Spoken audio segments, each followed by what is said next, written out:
It's great to see so many of you here today. I know many of you, but also it's great to see new faces. Welcome to E.DSO's Policy Conference of 2025, DSO Shaping Tomorrow's Energy System.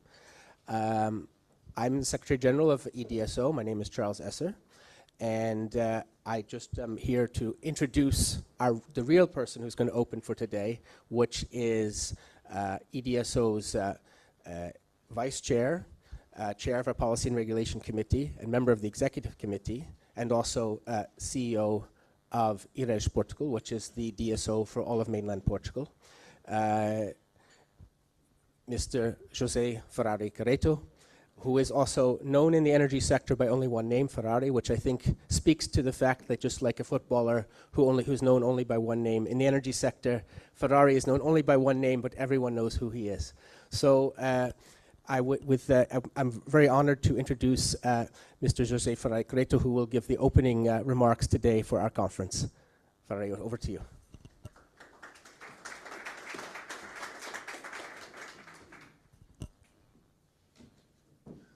Thank you very much, Charles. Good morning, you all. Thanks a lot for coming to this conference. Just some few words just to opening the session, and to start to say that now I believe that we are in a good occasion to have this kind of discussion.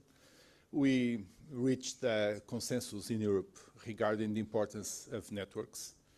I believe that nowadays we know that energy transition is something that Europe needs, that grids are fundamental in order to deliver energy transition, that grids needs to be upgraded, that needs to be modernized, and that a huge investment needs to be mobilized in order to upgrade the grids that are important for the energy transition. So this is a consensus, and I believe that everybody agrees on this, the Commission, regulators, operators, shareholders. So good news, a large consensus on this. The challenge is how to deliver, how to modernize the grids, how to mobilize the funds needed to upgrade the grids we have right now. We start with some delay. We know that to invest in grids takes time. To have a new substation, for instance, it takes some years to have the approval, permitting, planning, implementing the substation, commissioning. So it takes like 5 to 8, 10 years to have a new substation up and running in the grid, which means that we start with some delay and we need to catch up. And to do so, I believe that we have some challenges ahead. One challenge is how to fund all these investments. Another one is how to accelerate this investment. And the third one is how to do this being fair and keeping affordability in place. So regarding funding all this investment, and the amount of money, as we know, is huge, I believe that we need to have regulatory predictability. So the regulatory environment needs to be clear, stable, and in a very long-term perspective. We need to have fair remuneration, because we need to realize that somehow the sector, the grids, are competing with other sectors, and Europe is competing with other geographies for the funds that are required in order to upgrade the networks. And to have that, we need to have a fair remuneration in order to attract the money that will fund the investment in grids. And it is not just about remuneration, but it is also to have what I'll call investment-friendly regulatory regime or approach. And there are some aspects that somehow need to be discussed. For instance, how grants can be compatible with RAB models, how subsidies can be compatible with the cost of capital considered by regulators, and other kind of discussions we need to promote. And this is why I think that sessions like these are so important. So first, how to fund all this process. Second, how to speed up the process, how to accelerate and how to invest at scale. Permitting, licensing are important aspects in that regard, so in that area. We know that there are a lot of discussions about permitting and licensing, but pretty much linked to renewables. And we need to realize that in order to implement investment in grids, we need also to have agility regarding licensing and permitting. So this is an area that we need to pay attention. Second, digitalization, it will be key in order to speed up the investment process. Project planning, network planning, the way as we follow the works, the way as we implement CapEx in the field. So we need to count on digital and on artificial intelligence. And in order to do so, and DSOs are doing that heavily today, and by the way, I'll invite you to go to E.DSO website in order to check our success cases, because you can see there are a lot of examples of technology being used by DSOs in Europe.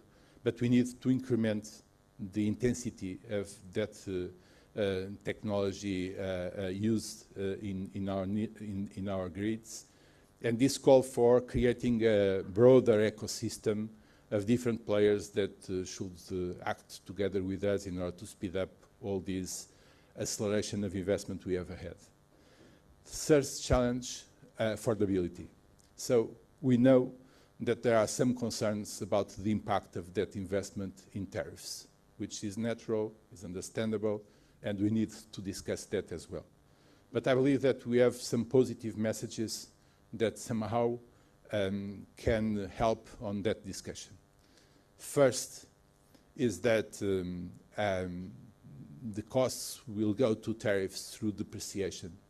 And we are having long-term depreciation models in order to reflect the cost of that investment in final tariffs, 20, 30, 40 years. So this is a lot of time in order to pay for the investment that we are implementing as we speak.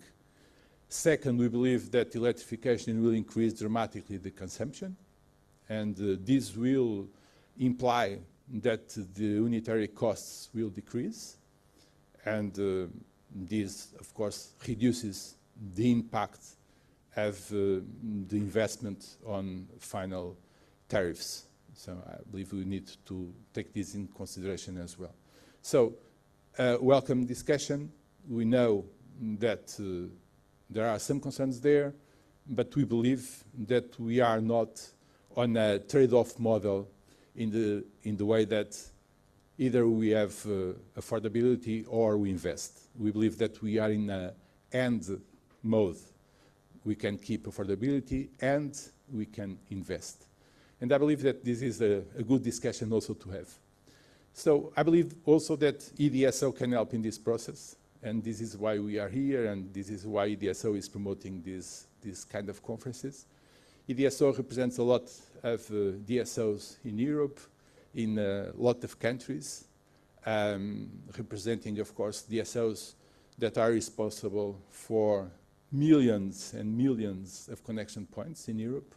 And I believe that this is an entity that has responsibilities in promoting this kind of debate, and this is why we are here with a very well organized set of panels here with where we will be discussing how to implement this huge amount of investment, but also how consumers can benefit from more modern grids, more digitalized grids, empowering them, because we do not be able to have this energy transition without strong grids, without modern grids, and without digitalized grids.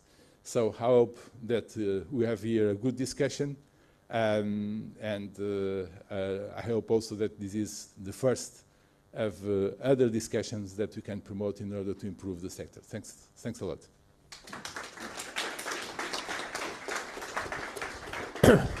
Thank you so much, Ferrari. And now we will go to our first panel, which is on accelerating distribution network development, permitting digitalization, and facilitating investments. And with that, I'd like to call forward our moderator for the first panel, who is Dr. Fabien Roch, who is Executive Vice President at Compass Lexicon and also part-time Associate Professor at the Florence School of Regulation. So, Fabien, over to you. Thank you very much. Good morning, everybody. So I'll be brief to start the panel, but I've prepared a few slides on this. And then I'll introduce, of course, or let Charles do it, our speakers. So if we can perhaps skip the first two slides, which are just saying that we are in...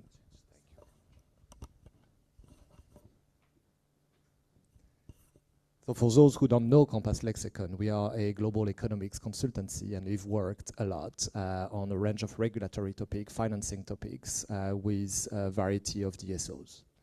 Now, the starting point, as Mr. Ferrari said, is that you don't need me to tell you, but you know that we are moving to a world where the DSOs are at the center of the value chain, in the sense that the historical value chain was very much a linear one from generation to the consumer. Now it's really an ecosystem, as Mr. Ferrari said. And what's important is to see how much needs to be done. I have a few KPIs, but 70% of renewables deployed will be at the distribution level. 85% of EV charging infrastructure is connected at distribution level. And just another figure that's just mind-blowing is 40 million of heat pumps are projected in the next 20 years to be deployed in the EU. So clearly the three topics of the panel today, so permitting, digitalization, and investment and funding are very relevant to all of these issues. I'll be brief, but I want to have one slide on each one of these topics. First, on permitting. I think there are many things that have been said on permitting, and the panel will debate about it. Where I have done some work recently, and I'm keen to have the opinion of the panel, is on the issue of flexible connection agreements.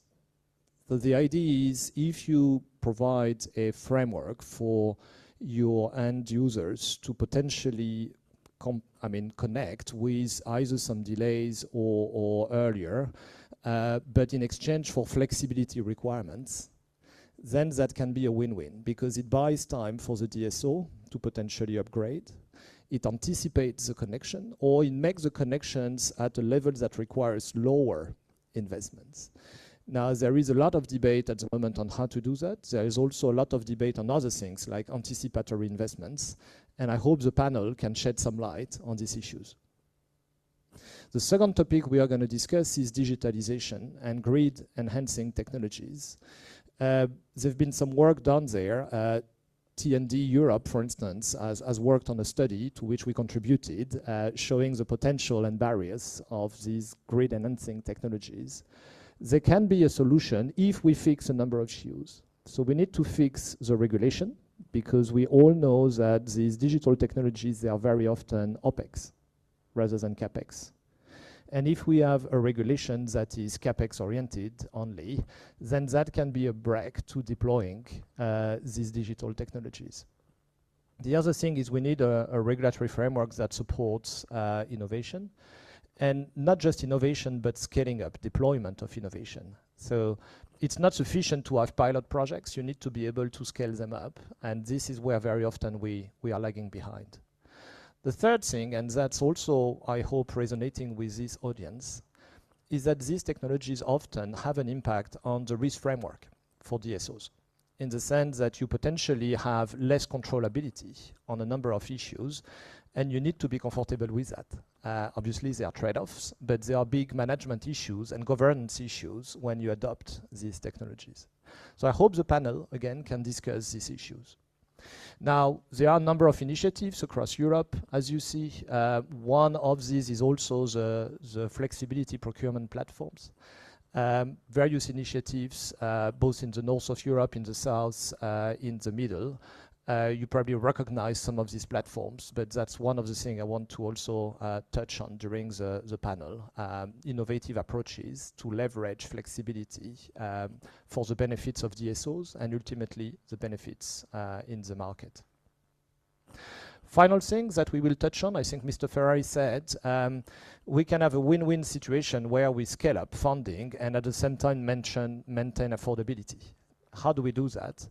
Well, I think hopefully the grid action plan at the EU level will help us, but we can already anticipate a number of the measures, and we can hopefully discuss some of these innovations. One thing that can be done is to work with a regulatory framework to make sure that, as was mentioned by Mr. Ferrari, we have the right depreciation approach, and we think about spreading this cost over time.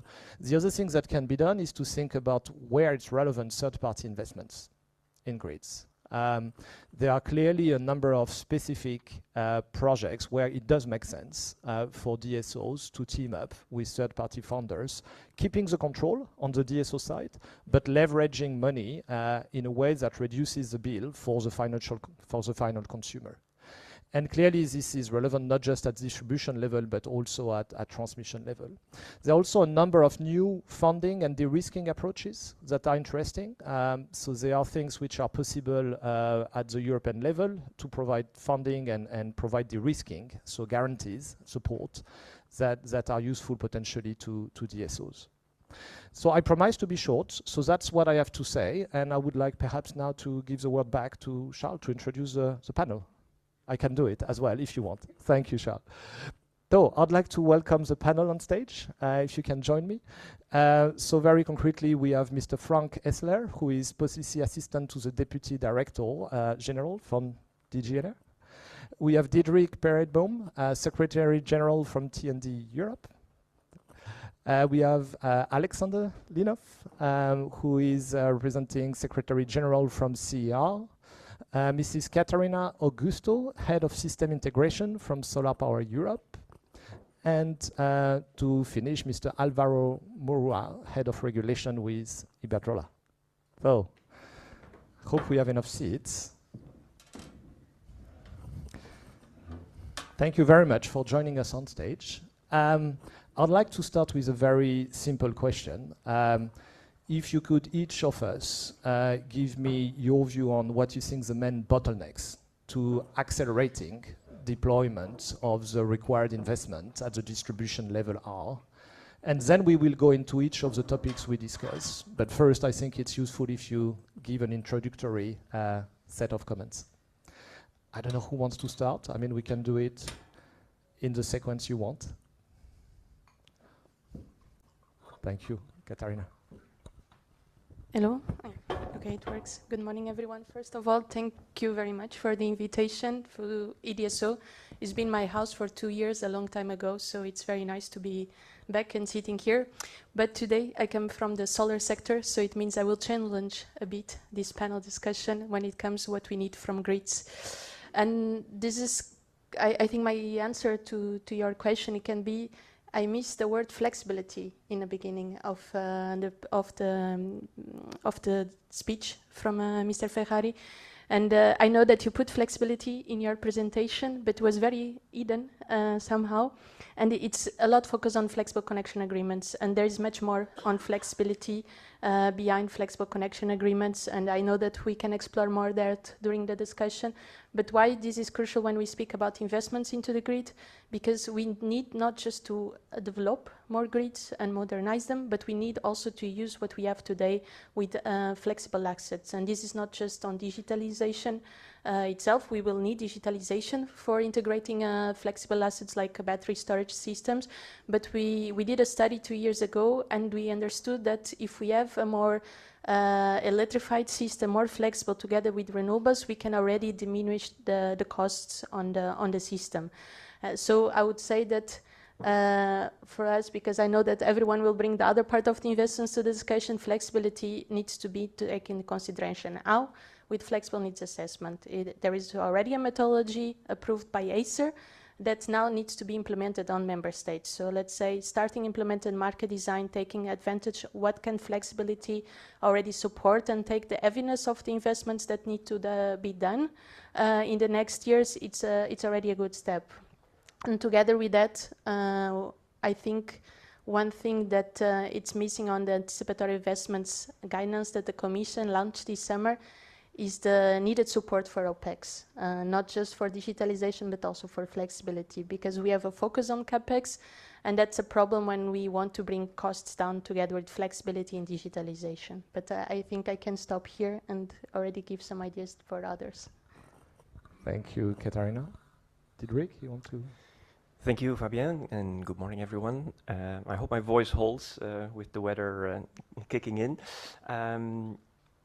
First of all, thanks to E.DSO to speak at this panel, which I think is very timely, and I think it brings together all the right people here, because for us as T&D Europe, the manufacturers of the grid technology, the key thing I think that we're needing to solve right now is the integrated strategic planning. I think we need to approach the puzzle that we have in front of us jointly. I mean, there's many pieces of that puzzle and many players, and I think what would help if in the grids package we will see a much stronger emphasis on the planning part.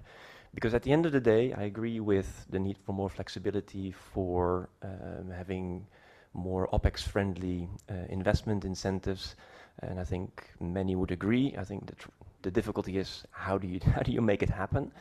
But I think at the end of the day, what we're doing here all together is to try and decide what is the electricity system, the energy system that we're going to need for the future.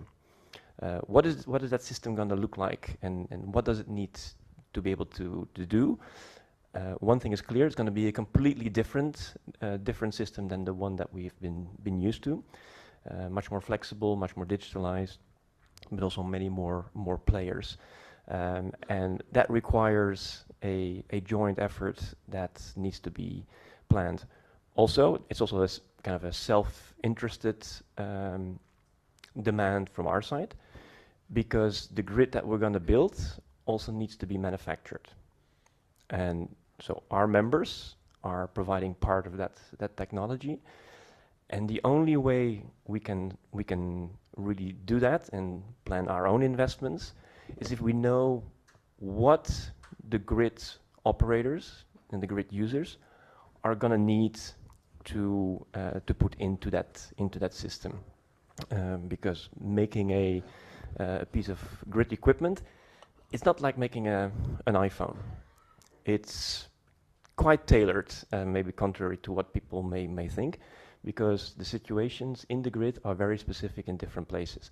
So it's not that we can build a lot of pieces of equipment and store them and then sell them when someone comes to the shop and say we want it. It's made to measure, it's made on demand, and the only way you can do that is if you know what is required. So again, that's the strategic planning part, and I think that's what we'll come back to also in this discussion. Thank you, Didrik. Well, thank you, Fabian. Thank you all, and thank you, E.DSO, for inviting me to this panel. Well, you said, Fabian, about bottlenecks. I rather prefer talk about challenges. I think we as Ferrari mentioned before, we really have a challenge. We need to accelerate investments in the grid. And for me, the challenge, I would define it with two words. I would say coordinated agility. I'm going to talk about that later, because this is not business as usual, what we have in front. We really have to ramp up investments a lot. So this is a historic moment for grids, in which we have to see grids, not just wires. No, grids are the backbone of the competitiveness, energy sovereignty, economic growth of all our countries. Now we have to see them like that, and to achieve this grid development, I think we have 4 pillars that we have to consider. One, as Diderik mentioned, about regarding the planning. No, we need a long-term planning, integrated planning between transmission and distribution, so we can see in the future. So the suppliers can also adapt the supply chains. Also, we need, the second pillar is the regulatory framework. As Ferrari said, we need a stable, predictable, fair return according to risk. Another thing is we've already got them, the national plans, national climate plans, energy plans that we have in each of the countries that will guide us. They will guide us through to get our objectives. And finally, as we've already commented, permitting and connections, we need streamlined procedures. We need to manage smartly connection queues. And we got, let's say, the 4 ducks in a row, no? Then, well, we can keep Europe in the pace of the energy transition. Thank you very much. Alexander, you want to continue? Yes, thank you, Fabian. Thank you very much for inviting me too here. I'm representing CR, the Council of European Energy Regulators. And from the regulatory perspective, we have to keep a holistic approach and holistic view. So we cannot concentrate only one of the subjects. And I think every point that has been raised here is a very important one. And we have to keep in mind the complicated reality of the DSO landscape with over 3,000 DSOs within Europe with different scales, urban DSOs, some kind of land DSOs, whatever we have, with different challenges. There is no one size fits all, even if we try to find whatever kind of common methodologies and things like this. So talking about flexibility, for instance, we fully understand as regulator how important it is. And in the most recent report that we have published, I think almost last week, about the flexibility procurement approach, we realized that basically almost in every country, the DSOs have applied for derogations from the market-based procurement. And for us, flexibility is a very important part, but it is a temporary part because it shifts a bit the need for grid investment, for the grid development, providing a temporary solution, maybe temporary long-term solution, but still shifting a bit the long-term need to invest in the grids themselves. And when it comes to the bottlenecks, so once again, from the holistic perspective, we have to take into account everything. So permitting is really different in every region and every country. Even within one country, it can be different because it's been carried out by different authorities, different stakeholders involved. And on the other hand, we have the problem of the supply chains. We have a problem of the professionals that are lacking, which we need experts very, very urgently, and this is something that we cannot neglect, is also the problem. The integrated network planning is very, very important also for the regulator in order to be able to take, like I say, robust decisions on the tariffs, to understand exactly how each project has been examined, how it has been coordinated between the DSO and TSO level, also on the local level. So that means the information, the data availability are very, very important. So once again, from this holistic approach, there are a lot of points which causes bottlenecks, which we have not to neglect. Thank you, Alexander. I think, Frank, you're last. Yes. Good morning. Thank you for the invitation also as well. I will not come up with anything new after what my illustrious colleagues have already said. Indeed, I think that the bottlenecks I would see for distribution grid development is the planning process, how you get from scenarios about the future energy system to a kind of needs identification where we will need grid solutions, and then tying this with specific concrete projects. There's the bottleneck of procedures, which you have also mentioned, that need to be simplified so that we get these projects on the ground when we need them. And then I think the bottleneck also of the supply chains to have enough of the equipment needed for the kind of grid build out at pace, and the skills of the people who need to work in this sector. So I will keep it short. Thank you all for this overview. I think, yeah, we are going to try to unpack the different things you mentioned, and I'd like to start with permitting and grid connection processes as a first stop for our discussion. Maybe this is very much a local issue, as we have discussed, you know, and the question I would have actually both for Alexander and Frank, representing EU institutions. What do you think can be done or should be done regarding these administrative delays, or simply spreading best practices for national regulators regarding, you know, issues like having one-stop shops for administrative procedures, on the planning side, you know, anticipating things, In other words, my question is, are there things that can be done at EU level, even though we all know this is a very national issue and local issue? I don't know, Alexander or Frank, if you have some comments on these issues. Okay, maybe I can briefly address the elephant in the room, which is the grids package. And I was coming here thinking that I could only disappoint, because obviously I'm not going to be able to tell you what is in the grids package. So I will try to skirt the issue and kindly ask you to kind of not say that I either confirmed or denied anything about the contents of the package.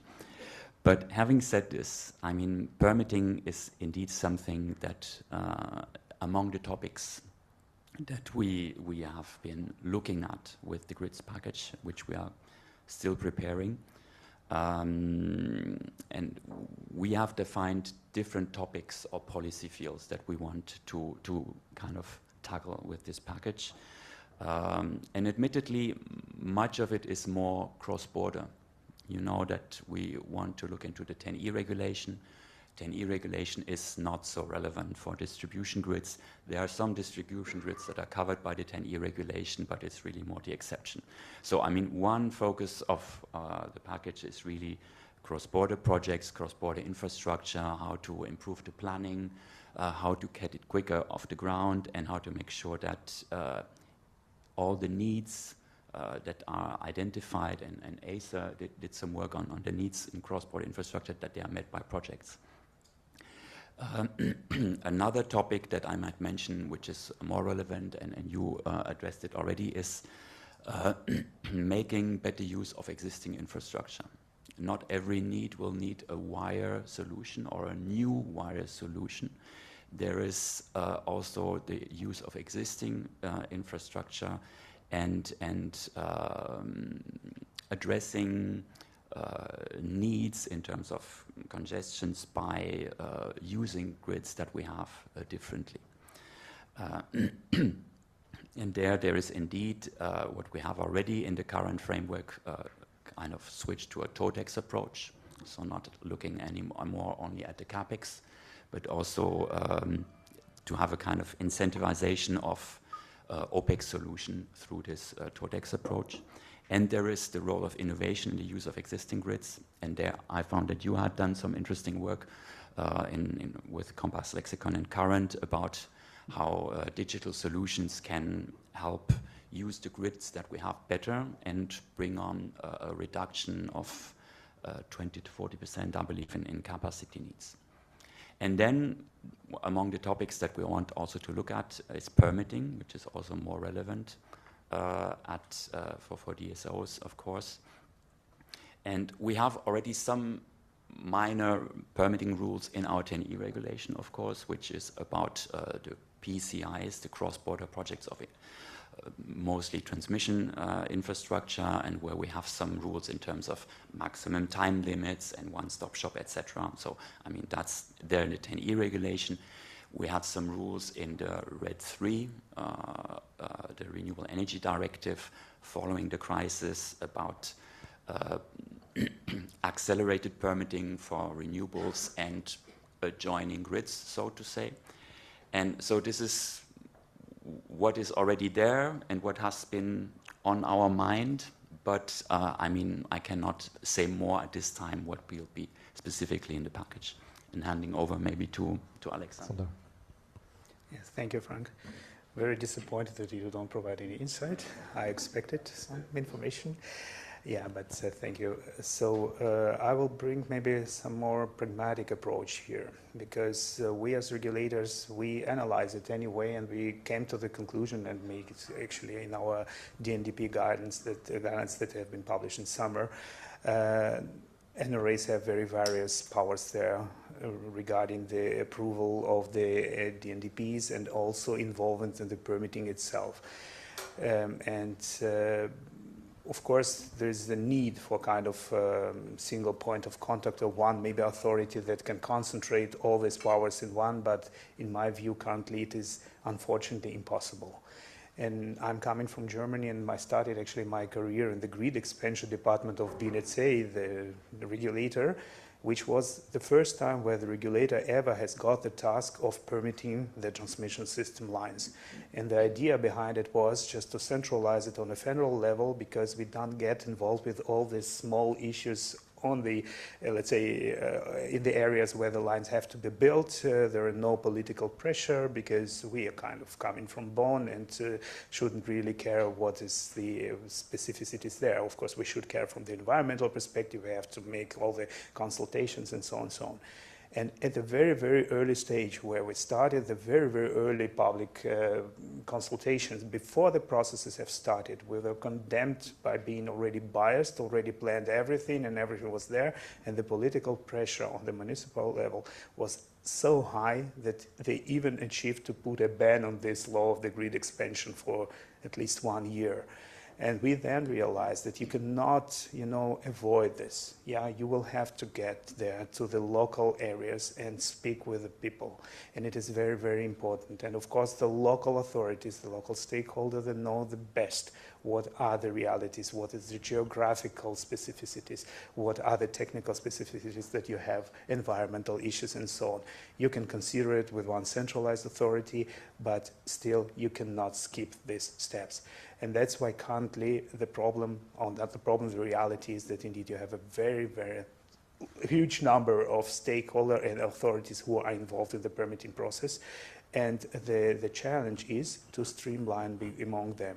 In order to achieve this, you need some kind of common rules like we have also for the transmission system operators, that everybody can know what to expect.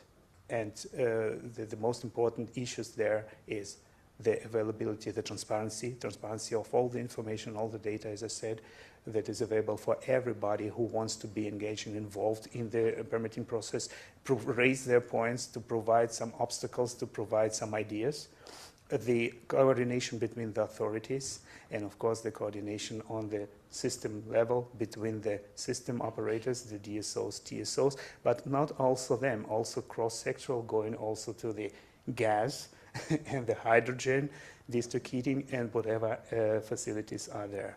So this is the main challenge, to create common rules there. But once again, I don't think that it would be a good idea to centralize in one single authority, because the problems will not be avoided by this.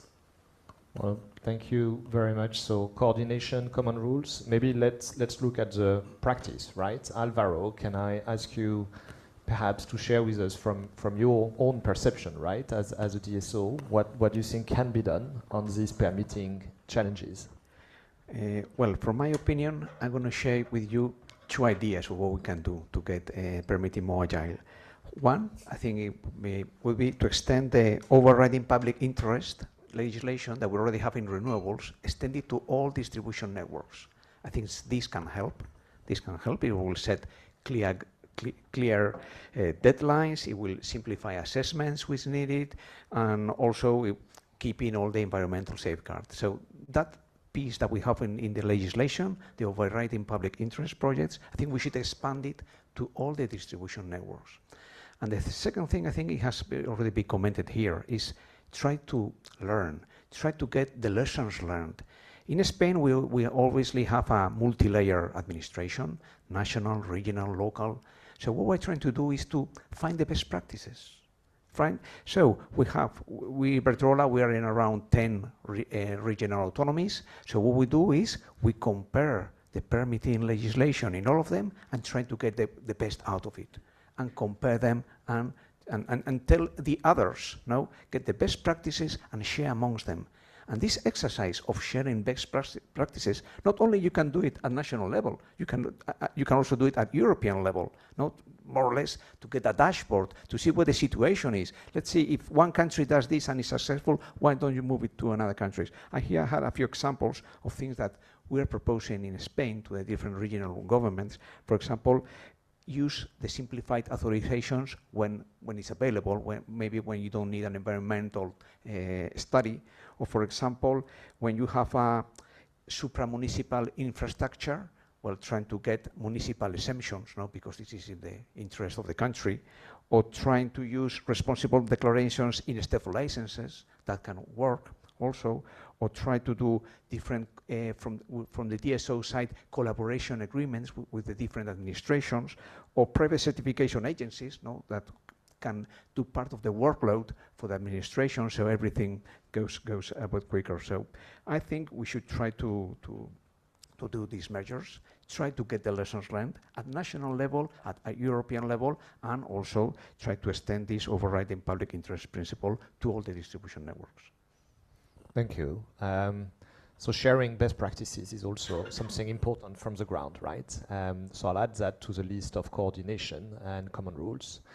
It's been a good discussion on the permitting issues. I suggest we move on to something, Frank, you mentioned would be important also to consider, which is your item number 2. How can we make better use of the existing grid?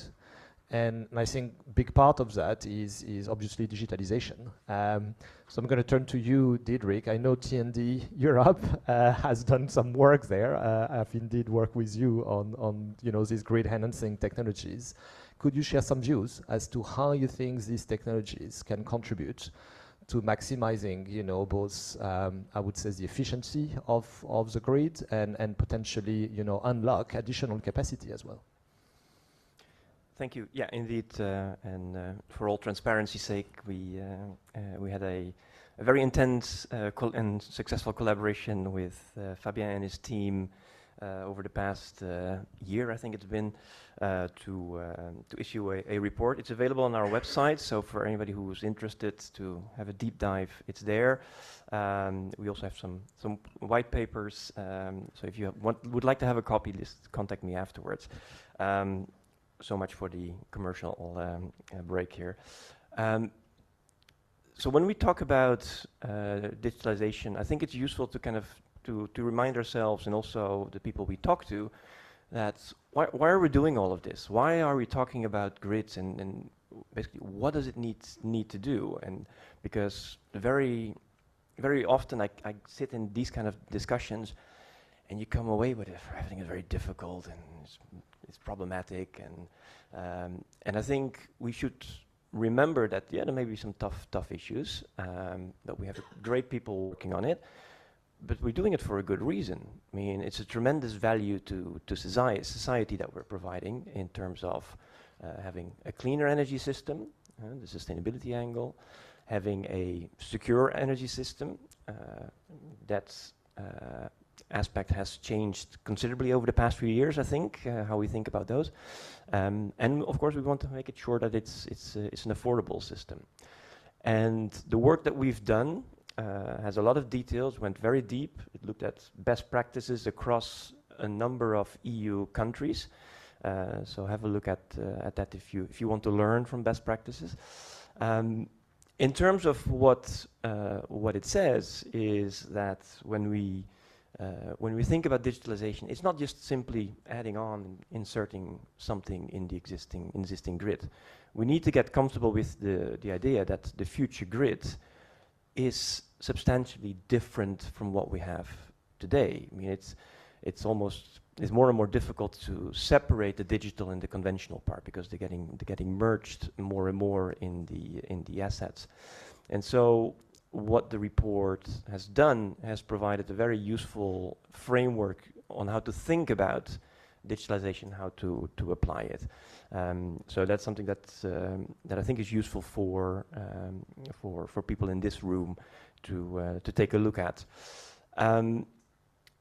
In terms of, let's say, more the regulatory part of your question, I think most of it has been mentioned.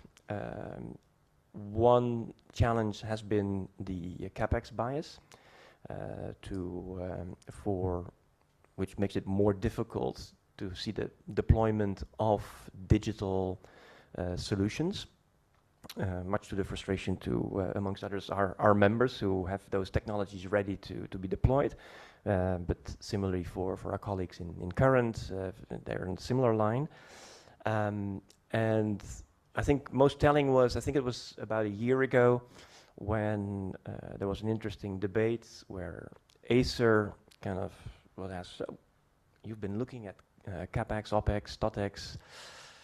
Tell us, how can we do it? And Acer was quite depressing, I would say. They said, listen, I mean, in the current framework, if as a DSO or a TSO you have €1 million to invest, you put it in hardware, traditional assets, you have a very nice return on investment, nice remuneration, which is the purpose. If you put the same amount in digital, at best you break even, but possibly you're gonna lose. And so that's something that we need to address, and so the move in the discussion towards TOTEX, I think that's helpful. But of course we need to see how that's gonna actually materialize in helping the DSOs to make use of that and have a healthy remuneration by applying those new technological solutions. So I think that would be my kind of brief answer to that. I'll hand back to you. Yeah, I think I want to continue to dive into that question. Katarina, you mentioned flexibility is a key word here, and I know you mentioned you have published a paper that touches on the grid and suggests that storage and demand response can contribute. So I think would like to have your views on you know, why you think this is important and what we can do on the regulatory side, just to complement what Diederik mentioned. Yeah, also advertising. I can share later with you, but we have 36 pages turned into one page, 3 pillars. So you don't have to take the full time just to read the 36 pages. You can start very simply with 1 page. But coming back to your question, first of all, it's what I mentioned before. We need to analyze how much flexibility we really need on our grids. That's the flexible needs assessment. It's the first step that we need. So it's already part of the big ask that we do on this paper is let's not open the Let's Market design, let's implement the Let's Market design. There is already good tools there. When it comes to grids and special on yes, so there is more attention on the distribution grids that unfortunately I don't see coming on a grid package from what you said before, but I hope that implementation of the Let's Market design does a good job on that. And another thing, aside from having a forward-looking planning together with this assessment on flexibility, it's the need of more transparency.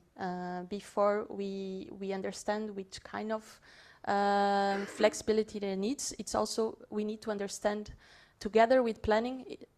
Grid capacity hosting maps will not substitute the need of network planning, but they will be complementary. And why? Because they will be the tool that will help better coordination between the grid stakeholders and the grid operators. Because this is let's say, an easy way for us to identify also where is the best place to connect. And that brings me to the first point: how can we make our grid more flexible? First, starting from the grid connection.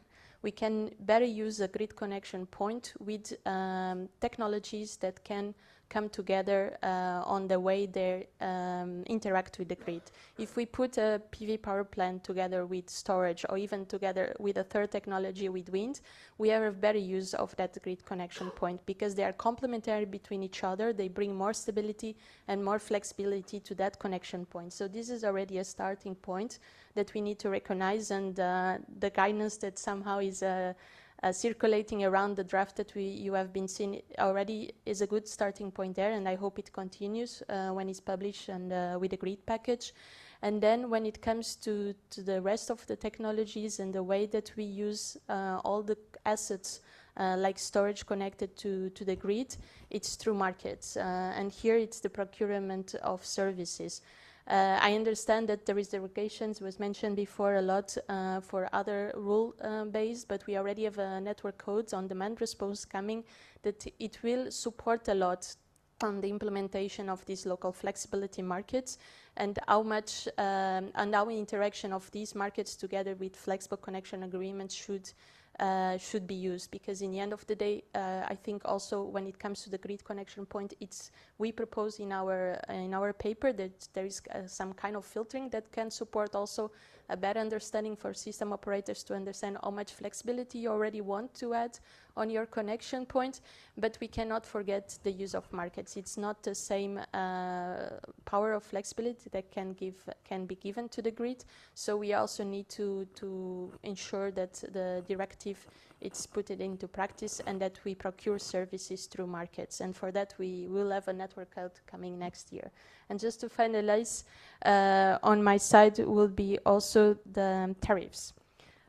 First of all, I think with the previous point, if we start having more digitalization in the grids, we'll be able to have more dynamic contracts, more dynamic tariffs, and this will make the use of all the consumers that now are already growing to be more flexible with their EVs, with their heat pumps, with their solar panels to participate more efficiently in the grid. But we need the devices to be connected, so we need smart meters. Acer last year says that only 50% of households in Europe have smart meters, so this is a big barrier that we have. Now we have dedicated measurement devices, so our inverters, our heat pumps can already give some metering, and this is also already on the network code, but we need to ensure that there is sufficient interoperability for flexibility to be used properly and most at its best, let's say.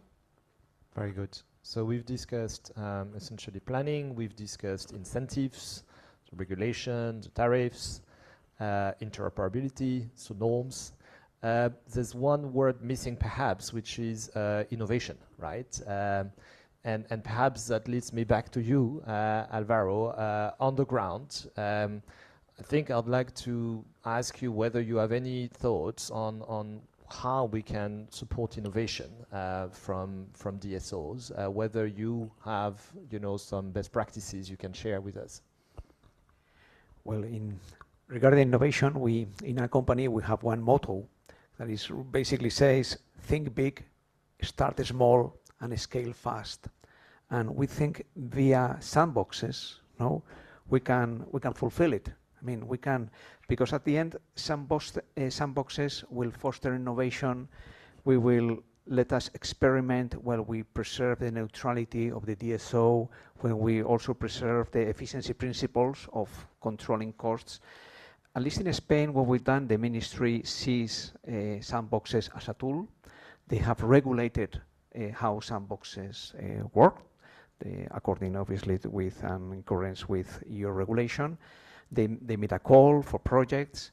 Most of the projects are linked to flexibility, in which one of them, Iberdrola, leads one of the projects. Most of them have been linked. And I think that sandboxes are a very useful tool, because they allow you to test business models, to test ideas, to see their pros, the cons, benefits, drawbacks, or everything. Also, they can allow us, again, to share the lessons learned among all players, to do a safe testing of concepts before scaling these concepts. And also, at least in Spain, it will allow us to identify which changes you need to do in the regulation. Because I always say, if you want to deploy flexibility, the first thing that has to be flexible is regulation. And at least in our country, maybe it's a bit rigid, regulation. So what you have to do is first identify the changes you need to do. Also, I think sandboxes can foster collaboration among all actors, all players. One of the qualification criteria in Spain is the number of different actors that participate in a project. That counts positive.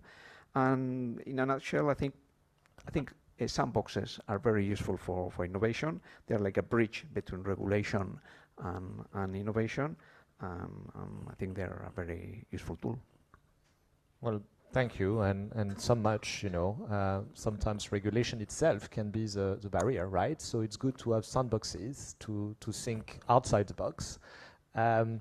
Thanks for sharing that perspective. So we've covered two of our main steps. We've covered planning, licensing. We've covered the issue of how we maximize the efficiency of the existing grid with digital technologies, with more flexibility. I'd like to turn now to the third step of our discussion this morning, which is very much how do we expand the grid in terms of scaling up investments and in terms of funding requirements. And perhaps let me turn back to you and to the grid package, or what you can comment on the grid package. But there's been much discussion on essentially defining new innovative funding mechanisms. A lot of that, to my knowledge, has been tied to the transmission level, either to offshore or to interconnector or to big projects of interest at the transmission level. Is there, in your view, a need also for innovative funding approaches or mechanisms, potentially at EU level, also for the distribution investments? Is that something, Frank, you can comment on? Thank you. So on this, maybe two aspects. I think we carried out an investment needs study a couple of months ago, where we asked consultants to work with us to identify the investment needs in infrastructure over all sectors. It was electricity and hydrogen. And there, indeed, we have this huge figure of investment needs in distribution grids of 730 billion euros between 2024 and 2040. And where it's clear most of it will come from private money, so to say. So financed equity or debt that then is reimbursed by the tariffs. A smaller portion will be national funding, and then an even smaller portion of the public funding will be European funding. So if I look at this aspect, so this is why I think this is very, of course, topical to say that we need to look at innovative means of financing DSOs. I think this study also told us that DSOs, smaller DSOs, maybe they also forego public or especially European funding, because I mean European funding, the procedures are maybe a bit more constraining. And also I think looking at a fund that I have worked on in the past, the Connecting Europe facility, again there it's really focused on cross-border, on large multinational infrastructure. So we also have funding for DSOs in that respect. I believe we gave about 400 million in terms of cross-border smart grids projects from this Connecting Europe facility, but this is not obviously the core. And I think at European level, you may not have the dedicated funding instrument for DSOs, considering subsidiarity considerations. The EU level should really come in for the real cross-border problems and try to tackle that with funding. But I mean, we have had funding so far from the Innovation Fund, especially for very innovative demonstration projects. And the DSOs have also kind of participated there. And we have the regional funding and the cohesion funding, which also has finance distribution grids in different member states. And this we can already say, because that is already on the table. We're talking now about the funding framework for post-2028, the next multi-annual financial framework, where the Commission has put on the table its proposals that are not yet been adopted by Parliament and Council, so we will have to see what comes out of the legislative process. But where we have this kind of big dividing structure, we will have, the Commission has proposed a new CEF program, much bigger than before, so much bigger budget if it is validated by Parliament and Council for cross-border infrastructure projects. But we also have a European Competitiveness Fund with a dedicated window for clean energy, clean transition investments. And we have the new program for national and regional partnership programs, which integrates all the previous funding from EU level that was dispersed at national level, and where also much of it, energy and energy grids, are really a priority, where the European level will kind of contribute to the funding.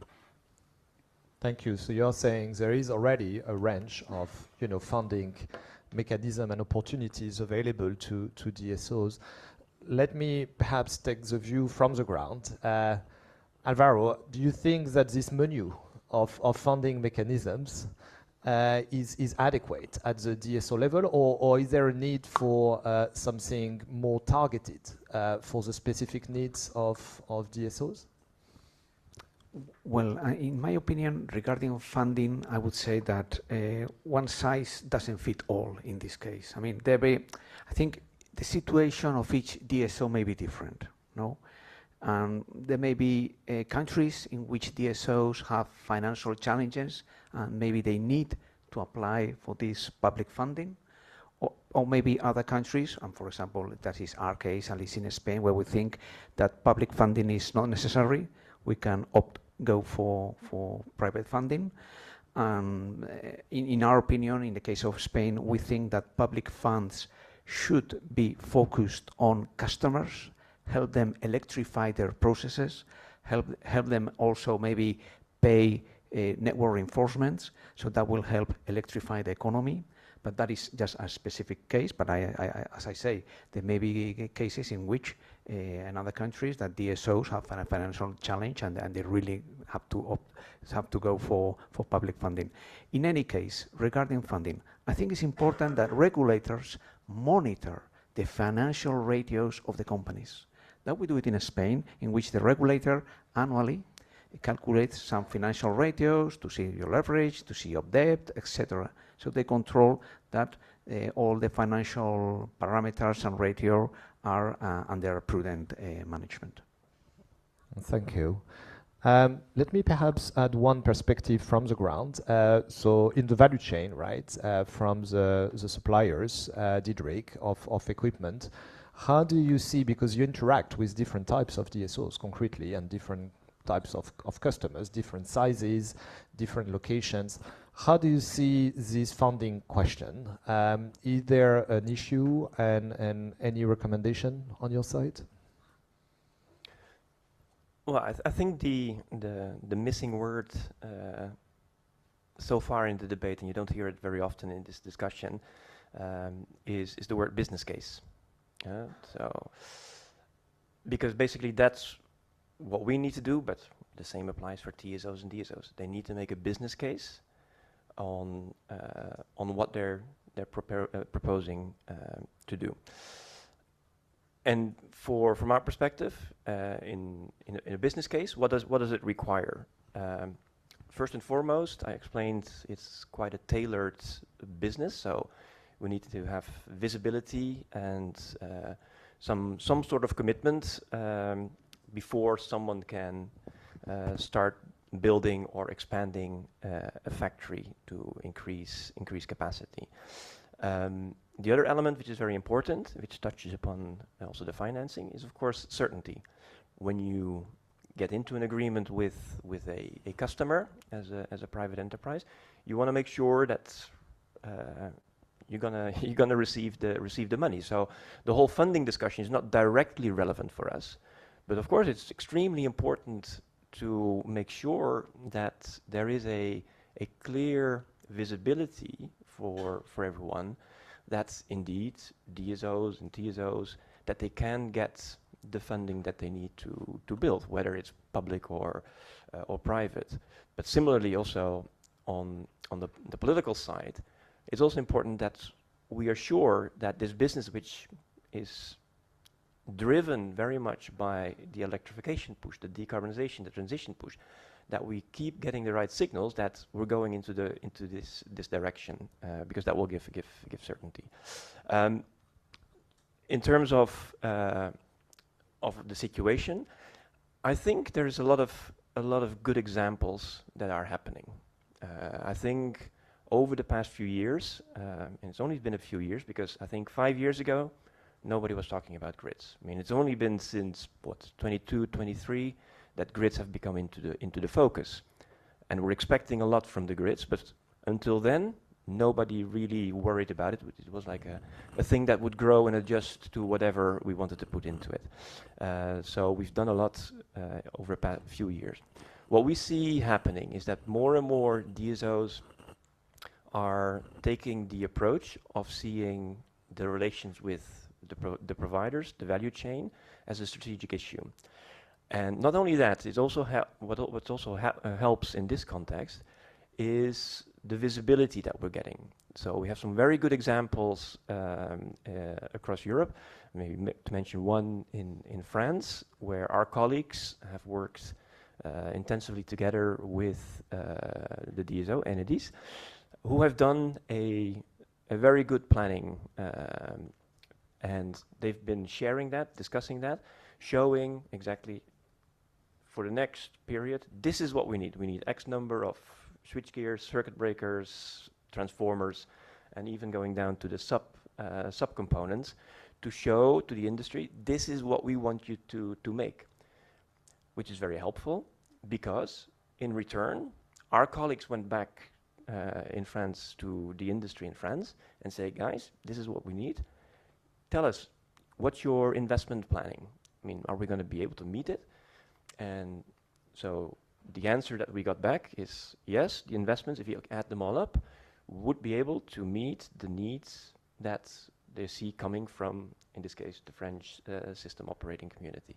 So I think that's something that we need to see more of, and I think the push for more visibility in the grid action plan on what is it that we're going to need to build will be extremely helpful to help the industry, and we have a very strong industry in Europe, to build all these assets that we need to put into the grid. But for that, also, we need to help the DSOs and the TSOs also to make sure this is the grid that we want you to build. This is what we want you to operate for the years to come. So thank you. We need more predictability. We need that forward-looking approach, which I think brings us back to the regulation. And clearly, there's a keyword, anticipatory investments here, that hasn't been explicitly mentioned. And perhaps, Alexander, I can ask you to comment on one of the trade-offs that Mr. Ferrari mentioned this morning. If we want to anticipate a lot of the investments, what does that mean for the consumers and the tariff? How can we manage that trade-off between affordability and investments? That's a very good question. And anticipated investments as a notion doesn't exist. Yeah, so we don't have a definition what is anticipated investment. And as regulators, we approve the tariffs, and basically this is a part of the tariff anyway. Yeah, so in different countries, different methodologies, different types of improvement. But for the regulator, the most important thing is we cannot, of course, deny, we cannot also reject it. This is something that is being taken into consideration, something that is being also approved, as I say. But in order to base our decision on facts, we need the robustness of the DNDPs to be there. We need the DNDPs to be based on concrete scenarios, which really consider very, very carefully all the facts. The national energy climate plans have consultations in the process where all the inputs and the needs of the grids are really being assessed according to the input of the involved parties. And this brings the regulators to a more robust decisions where it can be also justified in front of the consumers who in the end pay the network tariffs. So basically for the regulator, what is needed is the clear information about the envisaged project and the facts that are behind it. Very clear. Thank you. And I'd like to enlarge further the value chain and maybe talk about, solar, for instance, and more generally all of the renewables that need to connect to a grid that needs to be expanded in time. What's your view, Katarina, on these issues fundamentally in terms of funding, in terms of the measures that you think are necessary to ensure these timely investments in the grid? Yeah, thank you. So the same, I cannot really say on the funding directly because it's not for us, but it affects us, let's say, and we had a lot of meetings also with DSOs on the last years, even before the grid package, the grid action plan. There's a lot of names nowadays, but before the grid action plan, we start these discussions with DSOs exactly what is the challenge that they are facing, and specifically on investments. And it's something we also recognize a lot when it comes at EU level. A lot has been done already from transmission side, and we also understand transmission is quite crucial also for us. And in the end of the day, solar is also connected to transmission in some countries, but distribution, as you showed before, it's 70% of the renewable assets and other distributed assets are going to be connected. So for us, it's quite concerning that there is not sufficient support on funding. We understand on CEF that when it comes to projects that are, let's say, part of the shared projects with DSOs, they will be part of it. However, we still have small DSOs that are not really able to achieve this kind of funding. So what we do on these cases? So this is the part that not everything is covered, and there is a huge part that is missing there, and we saw that investments on distributions are quite high. They're 40 years old grids already, so I said flexibility can do a lot. It's true, short term, medium term, and it's going to need to continue there, but we also need to work on the grids that we have today, and we need to reinforcement. So my call for flexibility doesn't mean that we don't need to do this. And a lot that we see that can be already done, it's with anticipatory investment. So here we want to ask the regulators to really think the value that anticipatory investments can bring to distribution grids, taking account all the challenge that we have, well, as indirectly with the funding when it comes at European level. And again, the part of we need a TOTEX approach. It's not just a CAPEX approach. And I think Acer and the Florence School of Regulation did a very interesting study how to transform CAPEX into TOTEX. So that's another thing that I would like to bring. And with my big call on flexibility and system operators taking the real approach on flexibility, and also regulators, comes also our recognition that we need to give to DSOs that already managed to do that and are really making the effort to better use the grids that they have. They should have been rewarded for that. So they should be remunerated for really looking forward on the network planning, really looking forward on solutions behind of only extending grids. And this is digitalization, this is flexibility. They should be remunerated for that and supported, let's say. And this can be a way that others will follow, and we will, let's say, move a step forward to what we are today. Well, thank you. And I think we've covered the three main topics we wanted to cover. So we are going to slowly wrap up the discussion. Maybe I can ask you, each one of you, to think about a concluding comment. You know, what one key takeaway from today's discussion or one key recommendation you'd like to put forward. Maybe we wrap up in the reverse order from the start, if you don't mind. Frank, perhaps sharing a few thoughts. Yes, thank you. I think I come back to what Alexander has said about anticipatory investments. Indeed, where Commission published a guidance over the summer to kind of encourage and again, sorry, with guidances, it's mainly about showing what is already done, what is possible in the current framework, showing best practices, where we also get the feedback from member states, from stakeholders, that what we kind of aggregate, collect in these guidances is helpful for many people who encounter the same issues. But what you said is what is key is the good planning exercise, to really, based on solid scenarios, to know where, even if there are then differences, sensitivities, where we are going in terms of decarbonization of our energy system, and on that then to determine the needs. But we call indeed with our guidance for the fact that we should not wait for all the projects that want to connect to be already there, waiting at the door to kind of roll out the grids. We should roll out the grids in advance based on this planning and on the kind of expectation that in certain areas specifically we will have a lot of projects and users connecting. And there we also see already good practices and interesting things that are done in member states. So this is really the idea of not only legislating, but also sharing practice, sharing knowledge, and seeing what we can learn from different systems. Thanks. Thank you. Alexander? Yes, I think the knowledge sharing is one of the key issues that we have, and you mentioned sandboxes before, and actually we as regulators always, stuck in our regulatory framework boxes, but we also try to promote the dynamic regulation to the extent possible, and there we need our governments and legislators to provide some kind of playground where we can experiment. And I mean, a lot of models that we have now, different models, are based on certain sandboxes that have been implemented a few years ago and help us now to develop new methodologies and so on. But I think for me, as I came in, come out with the same idea that we need a holistic approach here.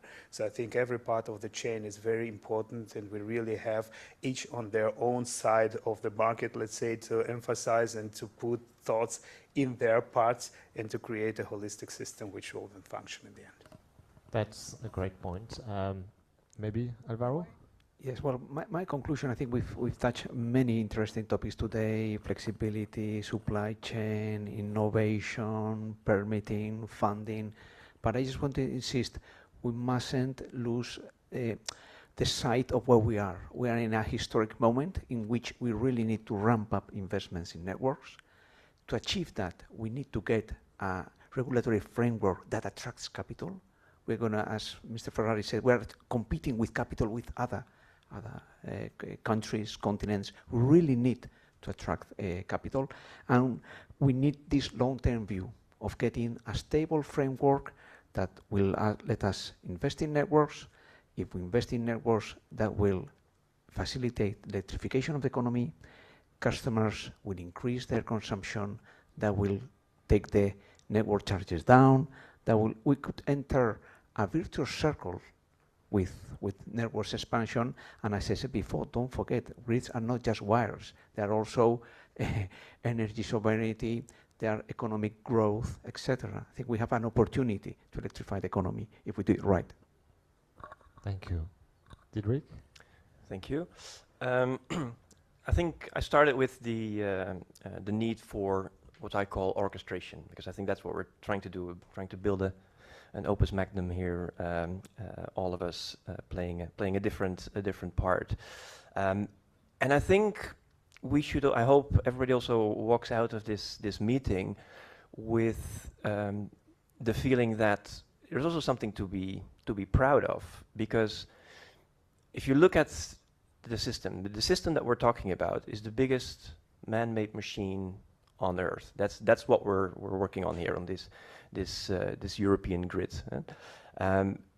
And in Europe, we have, I'm happy to say, I think the best grid in the world. Nobody has such a complex and performant network as what we have here. And so that should be a part of the pride. We also have a very strong set of operators who know how to make all of this happen. And also something very often forgotten, we also have a very positive story to tell about the industry that works with the operators. I mean, it's one of the sectors that you don't hear much about, because we're not one of the next cool things, the European Facebook or European Google. We're not the ones in trouble, but the clean electricity technology sector is extremely strong in Europe. And just to add one point to that, I mean, our industry, that's the T&D industry, which is only a modest portion of it.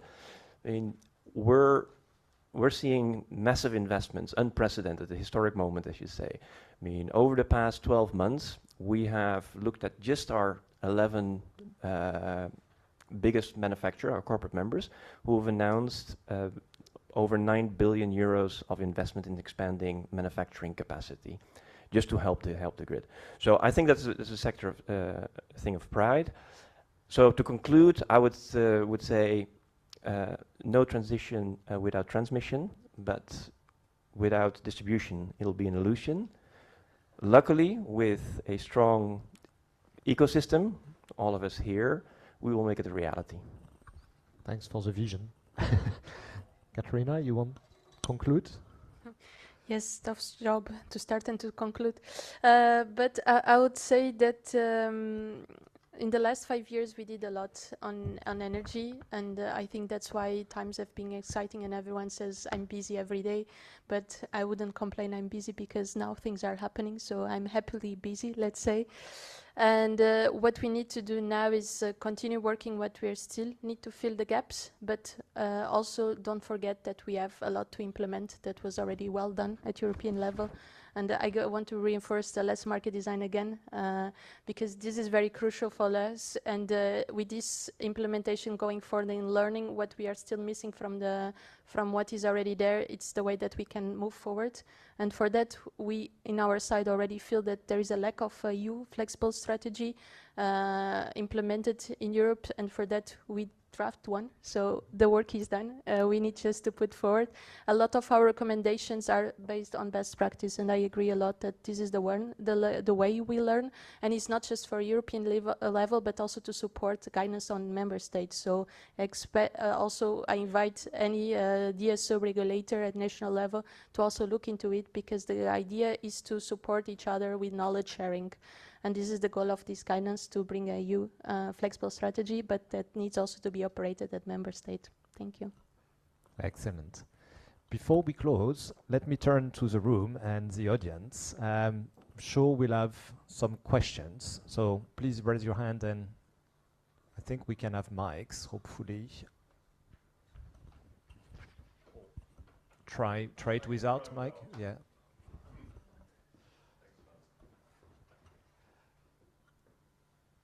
Thank you. Thank you for the opportunity. I'm Torsten Knob from E.ON. It's a group of DSOs, electricity and gas, in 8 EU member states and Turkey.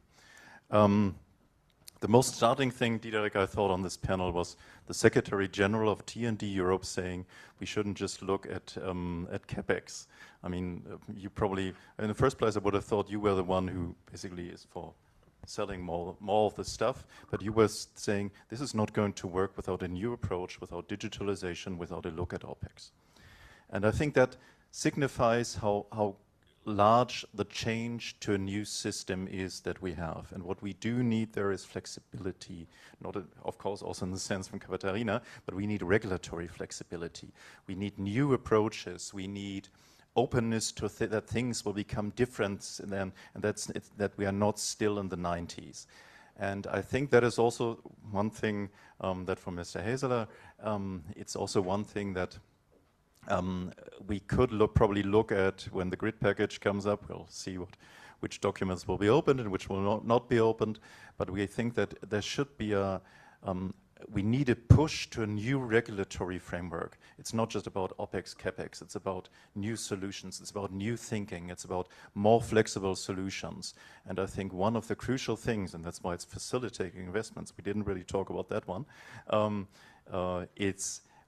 we also need a push from the grid package to facilitate investments and to enable the step into a new regulatory framework. Thanks. Thank you. So I guess more comments and a direct question. I suggest we take perhaps a couple of other comments and questions, and then we have a round of comments from the panel. Who's next? Yeah.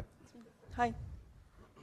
Thank you for the roundtable. I'm Florine Cardin. I'm the EU Policy Manager of E.DSO.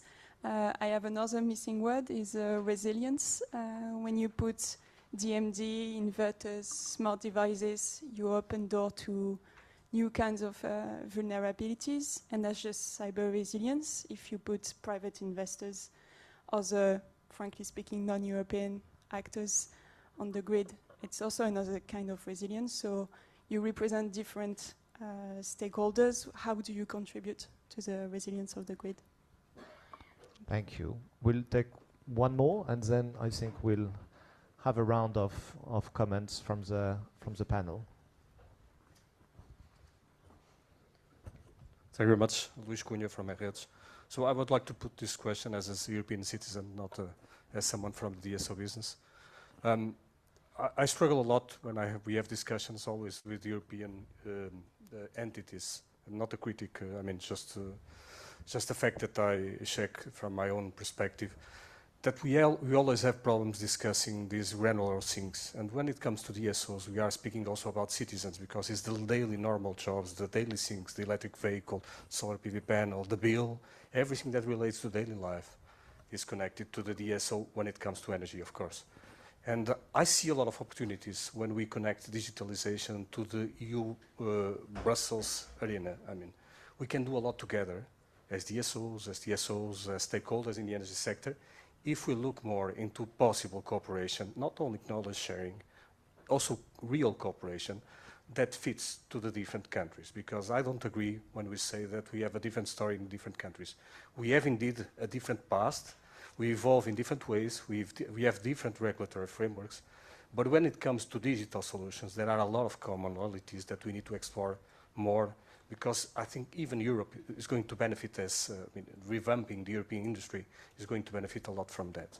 So I would challenge, and I would like to listen to your opinion, what can we do together as European DSOs to have common solutions across Europe? And that goes directly to the funding. We debated a lot these TSOs interconnections. I understand that it's easier to a certain perspective to address the TSO business, because you are speaking about 43 or 44 or something like that, and you need to connect 27 countries. It's easier if you compare to 2,100 DSOs. But in the end, when it comes to the DSOs, it's also about European citizenship. So it's the real stuff that happens there on a daily basis. And somehow we need, as Europeans, also to address it from the EU-Brussels perspective. Thank you. Thank you. 3 great questions or comments, more on the new regulatory framework that's needed, on the resilience, and then the point on what the DSOs themselves can do on the digital thing in particular, to coordinate.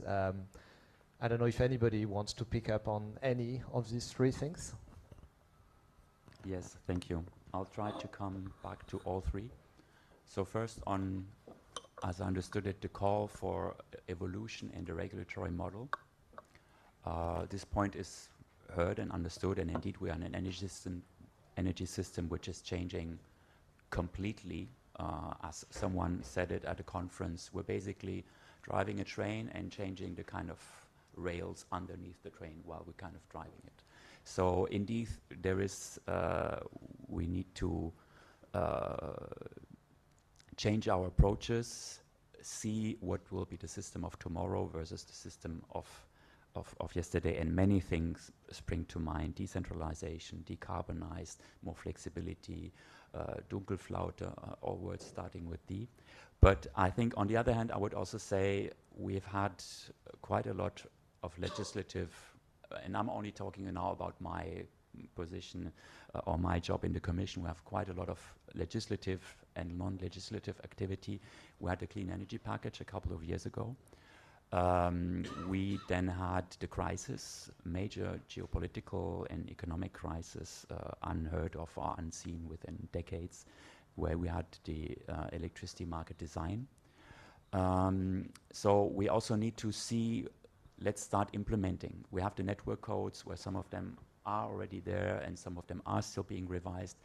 Let's see already to implement what we have and maybe look at it a little bit and see what the results are before we kind of maybe go into the regulatory model. And maybe my answer now is kind of the EMD experience that during the crisis we had many calls for quite fundamental changes to our system, and I think we have found a good solution, a reasonable solution. Let's try implement that, and let's also rely on our regulatory community with ACER and CER and national regulators who do a lot in terms of kind of pushing the thinking forward, what can be done, what can be improved. You mentioned the regulatory sandboxes, and let's see then what is still necessary. On the resilience, I fully agree. This is one of the things I didn't mention, but it's one of the major topics also that we kind of had in mind with the grids package. Physical resilience, cyber resilience has become acute over the last years. We think about incidents at sea. We think about incidents, and I'm not talking about the energy system only, but also railway. Whoever takes a train between Brussels and Paris or other places is stuck at one point or the other because cables have been stolen or whatever. So I think we're talking about physical security and cyber security, and so we need to think more about this and find measures. And again, also not all of it will be legislation, but we need to see how we tackle these risks. So this is a major topic for going forward as of now. And you mentioned cooperation. As I understood it, more cooperation at EU level to kind of drive similar solutions across all DSOs, and then you came to funding. Again, what I said about CEF, don't take it as a statement that DSOs shouldn't have funding. What I said is CEF is one of the instruments that are there, but it's probably not the most relevant one because it's really tailored for large cross-border, multi-country infrastructure.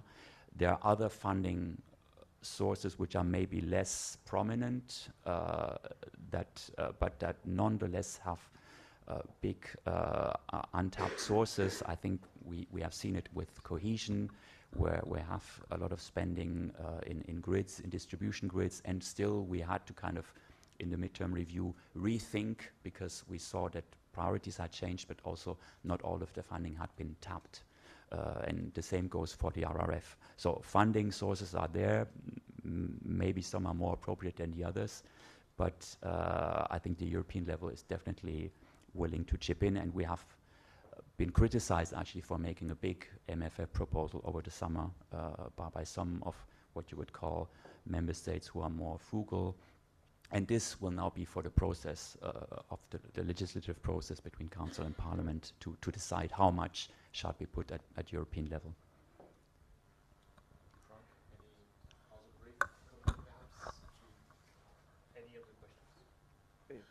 Me? Okay. Well, I just wanted to make a comment regarding one of the questions, not the three, is regarding resilience. That the lady from NETs, I think it was who posted, and I think it's a very good point. I mean, I just got to talk about an experience that we have had in Spain. In Spain, well, this year we had a blackout. Last year we had a tragic episode of floodings in Valencia. I think 4 years ago we had a historic snowfall all across Spain. So we've really had very stressful situations if we've put the resilience of the network to test, to try. No? So what we're doing, at least internally from EDE, from Iberdrola, is trying to rethink about what is the network that we need for the future to be more resilient. We're reviewing all our processes, all our network design, all the rules, all the regulations, in order to have a clear view of what is the resilient network that we need. Because unfortunately, in the last 3 or 4 years, we're having exceptional events that they are challenging the normal way of operating the networks, and I think we have to do this exercise. I just wanted to comment on that. Okay. Yeah. Maybe very briefly on the three. Just to avoid the misunderstanding, CapEx will be important for you as well as for us for certain parts.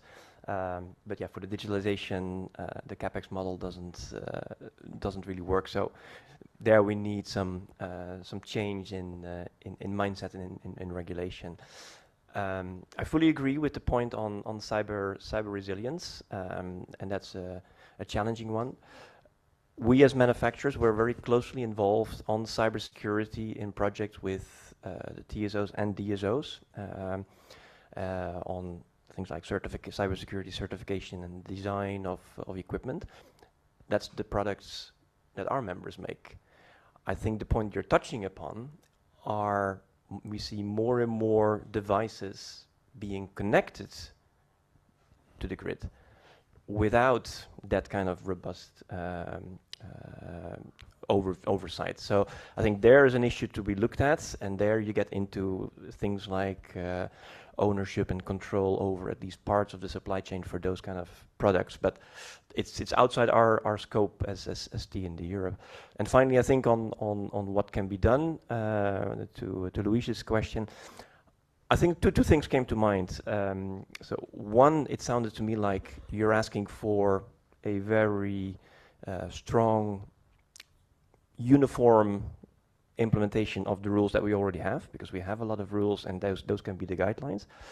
And secondly, I think, at least when I read the news and when I speak to people, I think we need to see how the DSO community can also turn around the debate. At the moment, it seems all about, your bottlenecks, you're problematic, I mean, you cannot connect and this and that.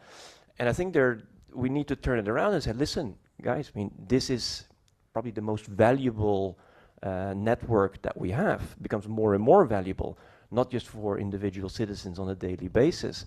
It'll also help you to save money over time, because you don't have to go and fill up your gas tank, but you can charge at home with cheaper, cleaner electricity. So those are all values that we have. But plus, I think the one thing I would give on the financing, which I didn't get to say, maybe we should kind of try to make Mr. Trump and his demand for 5% NATO spending a part of our ally, because part of that 5% is also supposed to reinforce infrastructure. Well, if I look at what's happening now in the world, we're no longer talking about fighter jets and planes, we're talking about drones. The last thing that I know about drones is that it's fueled by electricity. So you want to have those systems being able to operate. So I think let's turn it around, and let's kind of try to be more kind of, let's say, upfront as ecosystem. Well, thanks for the thought-provoking conclusion. Any I'm final very words, quick. Katrina Yes. and perhaps Alexander, but very brief, because we are short of time. Just a very good point on resilience, and I will even say also stability, because for me it's not the same. I think these two words were missing, and you are very right on that. On resilience, very quickly, on cybersecurity, the Commission is also looking at risk assessments, and we did our study already internally on solar, so we are working very hard on cybersecurity and what inverters need to take in consideration and all the standards that we need to work. We have a high-level forum standardization that we are working together with system operators, so I think coordination there between us and system operators is quite relevant. Second point, stability was mentioned here, the blackout. Batteries can already do a lot, so it's also part of this flexible strategy. In the end of the day, batteries can already offer grid forming, but a missing point here that we have been somehow forgetting during the discussions at European level is that we are working on the demand response network code, but we put on the side the requirements for generators and the demand connection network code. And this is very concerning, because this code was written in 2019. This was the last draft when we discussed with Acer on the committee, and the Commission decided to put on the side because we needed to work on flexibility, and I cannot complain, it's true. We need to work on flexibility, but we are putting a code on the side that's quite relevant, and member states are advancing on their national network codes on this. And we can also not say, please don't do it, because they need it, but we may have a fragmented network code coming up when we start working on it after 5 years. So this is a quite concerning point. Thank you for flagging it. Any final word on the regulator side, Alexander, or we are good? Excellent. Well, I think this is the end of our panel, so I'd like to join me in thanking our speakers. And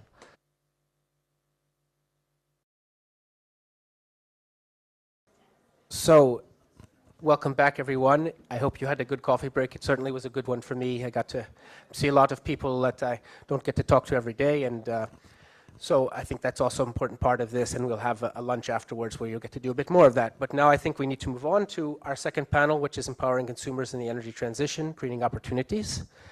And I have our moderator, who's a senior partner at McKinsey & Company, David Gonzalez. So please come forward.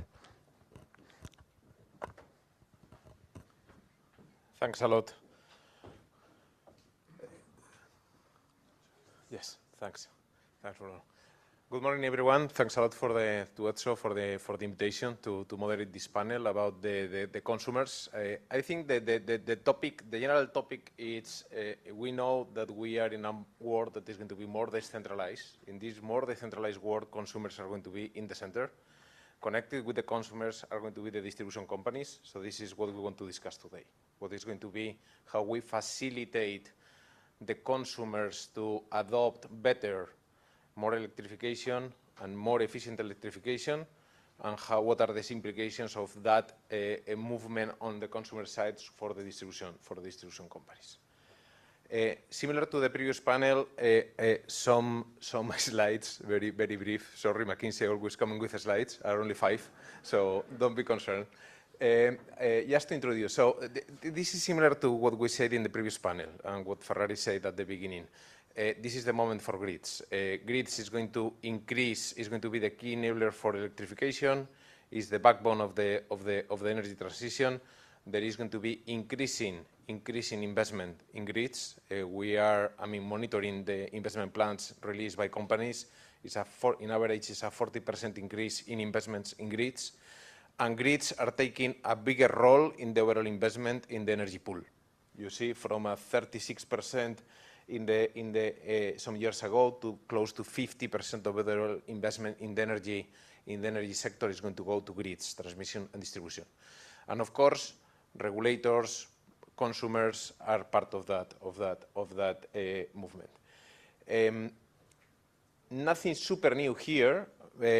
Similar to the previous panel, we all have similar slides, similar pictures. The system is going to be transformed. It's going to be transformed, and I am going to call in two main dimensions that are going to be distributed generation. Distributed generation is going to be an increasing vector in energy in Europe. It's going to be globally, but in Europe it's going to be an increasing vector. It's going to get to 30–40%. EV penetration and their storage associated to EV penetration is going to be also super relevant for the grids, and is going to be super relevant capacity for the overall shaping of the energy. And electrification is going to be the overall vector that should be coming. On average, as McKinsey, we're estimating a 3% annual growth in power demand, compared to less than 1% on the overall energy. So electricity is going to grow 3 times the energy consumption from here to 2040. What are the implications for the grids? Grids needs a major upgrade, a major expansion, and a major modernization. And we are starting to see the effects of not being anticipative enough to that need. And not being anticipative enough to that need implies, on the one side, overcost for the system. This overcost is paid back by consumers, companies, private participants, and in the end is fueling the decentralization of the system. So the more the grid is inefficient, the more distributed energy systems we are going to have, because the price signal exponentially expands the signal of consumers to become prosumers. Grids play a major role in electrification, connecting demand and enabling the accommodation of renewables. We know in all countries we're suffering delays, and this implies GDP growth, and this implies a delay in labor that is going to imply, this is part of the Draghi report, no?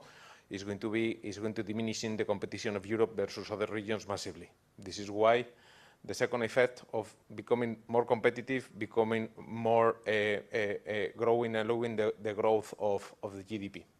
And on the other side, the role of grids providing stability. The colleague from Iberdrola explains, I am also Spanish, so you have another representation of Spanish today, and we have very recent in mind also Ferrari in Portugal was a collateral damage. We suffered the major national blackout, and this is in part, it's not because of the grids. Grids did not play, but grids on the other side play a key role in the recovery of systems, play a key role in the resiliency of systems. This was also addressed in the previous debate. Now, coming to more directly to consumers, what are the roles of consumers? What is the stand that consumers are taking? And when I am talking about consumers, I'm talking about retail, so individuals, but also companies.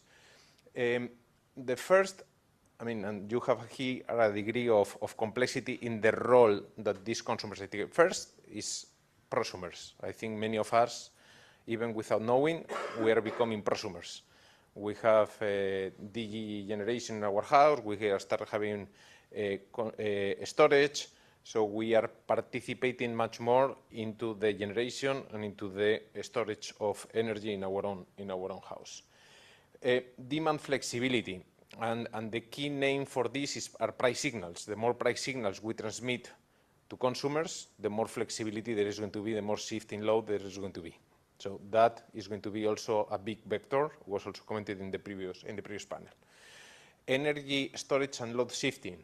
And here is where EVs play a major role. The EV storage capacity is going to be a massive storage capacity that is going to be distributed, that is going to enable new change in loads, is going to enable a new way of planning the system, a new energy flow is going to be relevant. But also, without EVs, considering, for example, in the last 2-3 years in the Ukraine crisis, in the peak of the Ukraine crisis, what we saw as McKinsey, the effort that we saw in large power consumers trying to shift to shift flexibility and to gain flexibility, changing the production systems has been quite incredible. So, for example, the largest zinc smelters in Europe, they remain open, they remain competitive because they were able of flexibilizing their production system.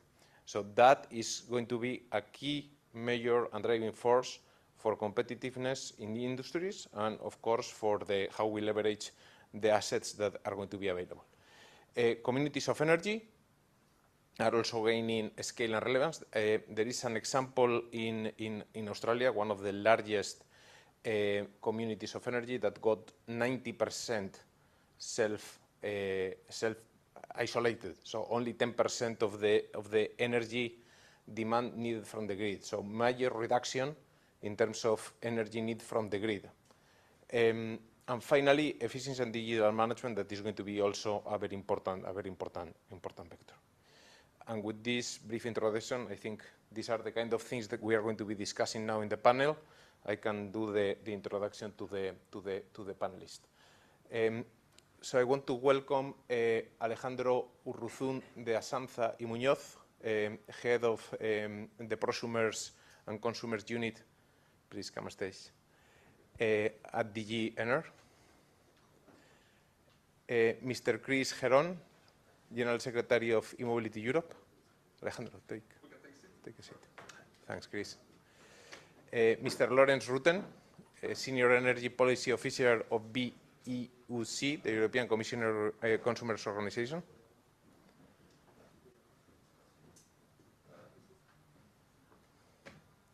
And finally, Mr. Remy Gauret-Verdier, Head of European Affairs of E.DSO and part of you are chair of the Sharing Committee of E.DSO. Very good.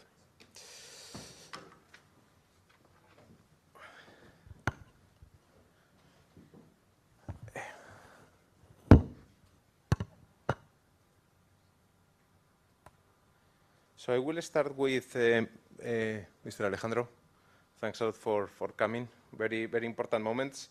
You are very close to release, no, the citizens' energy package expected for Q1 of 2026. So again, similar. I mean, this is going to be a key part of the topic we are discussing today. How we enable the consumers to take the full advantage of the new energy paradigms. I mean, whatever you can anticipate about the timings and about the kind of initiatives that are going to be reflected in that package. Thanks a lot. Thank you, and good morning or good afternoon to everyone.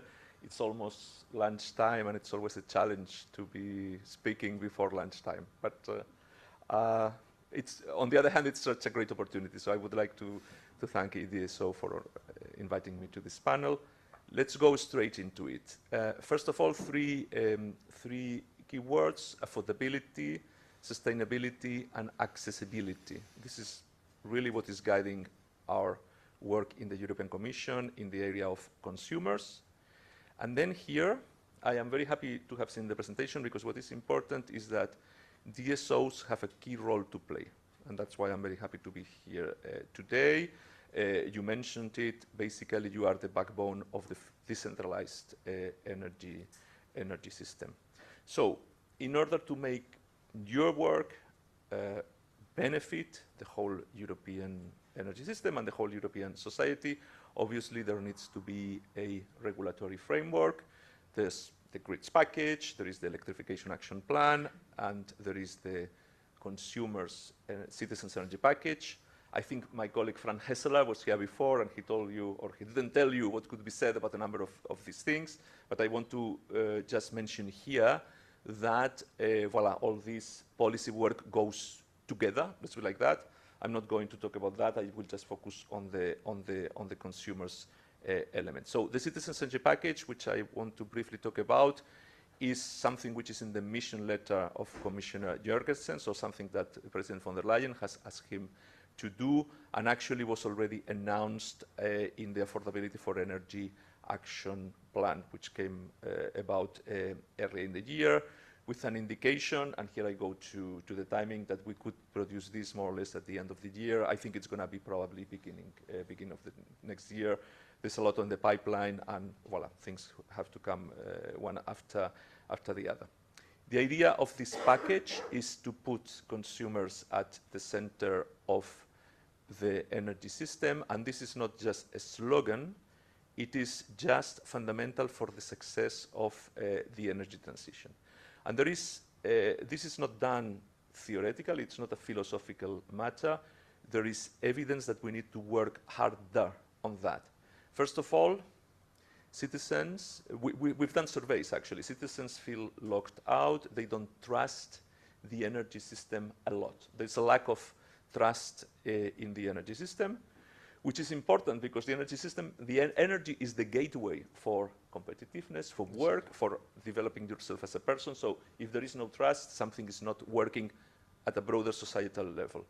And then there is the issue of energy poverty. More than 45 million people in Europe cannot adequately heat their houses in winter. So there is a big issue there.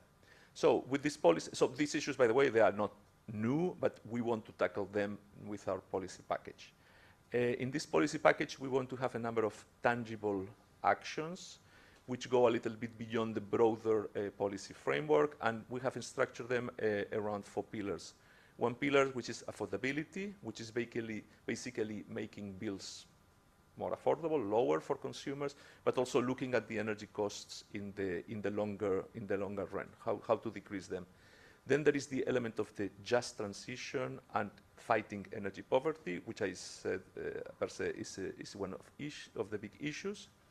The third pillar is citizen empowerment, and I'll come to that in a little bit of time later. And then the fourth line of action that we want to address with this package is making sure that what we have already on the table works. The technical concept here is implementation. There is good provisions there. We don't need to reinvent the wheel every time, but we need to make sure that the wheel we have is working and it's turning efficiently. So that's it. So all these 4 concepts that I have mentioned, they are interconnected. We don't look at things differently. Now, the specific actions, certainly on energy poverty, there will be a clearer proposal for higher ambition in the fight against energy poverty, probably with a kind of roadmap that we would propose to member states. We will have concrete actions for boosting energy efficiency, for appliances, for buildings, for systems. One important element of our package is the local action. A lot of the energy transition doesn't happen in Brussels, obviously not even in the capitals. It happens at local level. It is the mayors who make the investments to renovate, to support vulnerable people, to ensure access to certain infrastructures. So we want to put there a lot of effort, including with making sure that all the innovation which is there, among others because of EU funding, sees the reality. We have the feeling that there are a lot of innovations in the energy area which are just about to go to the market, but they don't go there. So if we are providing funding and so on, let's try to achieve the objective also of making innovation a reality at local level. Then the core business, which I think is super relevant for everyone here, is the one of making the market, the retail market, work for consumers with the obvious thinking in mind that it is a market which works well, which delivers the best solutions for consumers, which delivers affordability, the cheapest, best options. Here, we really want to make switching easier for consumers. So we have provisions, but we need to make them more operational. And we have data which shows how switching, voila, it's making the market work for you, and you get benefits as a consumer. But switching requires a number of frameworks of technical level, like for data exchange and so on, and also requires a number of levels at a number of actions at the level of the market. So you need clearer contracts, you need clearer bills, and you need a number of things that give consumers clear and transparent choices. Another line of actions in our package are going to be with the protection of vulnerable people. We want to have clearer provisions in member states for the protection of vulnerable people against disconnections. That's quite relevant. We also want protection of consumers in the case of gas phase out. And then we want also to address the issue of supply risk management based on the experience that we had during the energy crisis. The last element of action is that of trust. The regulations, consumers already have a number of rights as energy consumers in the existing framework, but are they correctly understood and applied and enforced? That's number one. Then there are new challenges that consumers are facing, and I think that everyone in the energy system has an interest of tackling them. For instance, dubious telemarketing practices, which is creating a lot of mistrust and bad feeling among consumers. So I think we have an interest in tackling that. And then, of course, the energy system is evolving, as you were saying, super quickly. So we are now, there are going to be services in the market and products in the market that we didn't even know about 5 years ago. Neither did the consumers. So the protections and the rights of consumers need to evolve and even anticipate that. So I will, and then maybe, because you made a very good reference to energy communities and their potential. Energy communities have a lot of potential to be really a big part of the energy share, of the renewable energy share of the future. They are facing many hurdles. I won't go here before, maybe later we can address a little bit more of that. And all of that, to wrap up, all of that should be accompanied with a lot more of engagement and information by all stakeholders regarding authorities. Here, I would like to say that we are very happy to work with. We have excellent relationship with your organization, with E.DSO. We really count on DSOs. I was discussing with several colleagues before how DSOs are a little bit a human interface with consumers when you get it. So this element of you are the ones who can provide trust, transparency, and this element of human touch even to consumers is very important. And then I like your presentation, so I am not criticizing at all, but when you said about the role of consumers, and this is my last point, and I have the feeling I'm talking a lot. So on the role of consumers, it's perfect, so they have a role, but let's not put the burden on consumers. The system is there to serve consumers. Let's not kind of imagine ideal consumers who will do all sorts of things for the system to work. Let's make a system which is easy, understandable for them, and that will, of course, bring a lot of benefits, but that will come later. And with apologies for having spoken a lot, I stop here. No, Alejandro, thanks a lot for the introduction. Thanks a lot. It's a very relevant. I mean, seems a super holistic package. For sure, it's going to be transformative. Now I'm passing the word to Chris Heron. I mean, specifically talking about EVs, that is your main focus, and as we were commenting, is going to be also play a relevant role in what the consumers are adopting. I think nobody doubts that that electric mobility is going to be the core of the light passengers transportation. There are going to be changes in the grid package about the connection of this new demand to the grid. What are you anticipating? What could be the potential implications?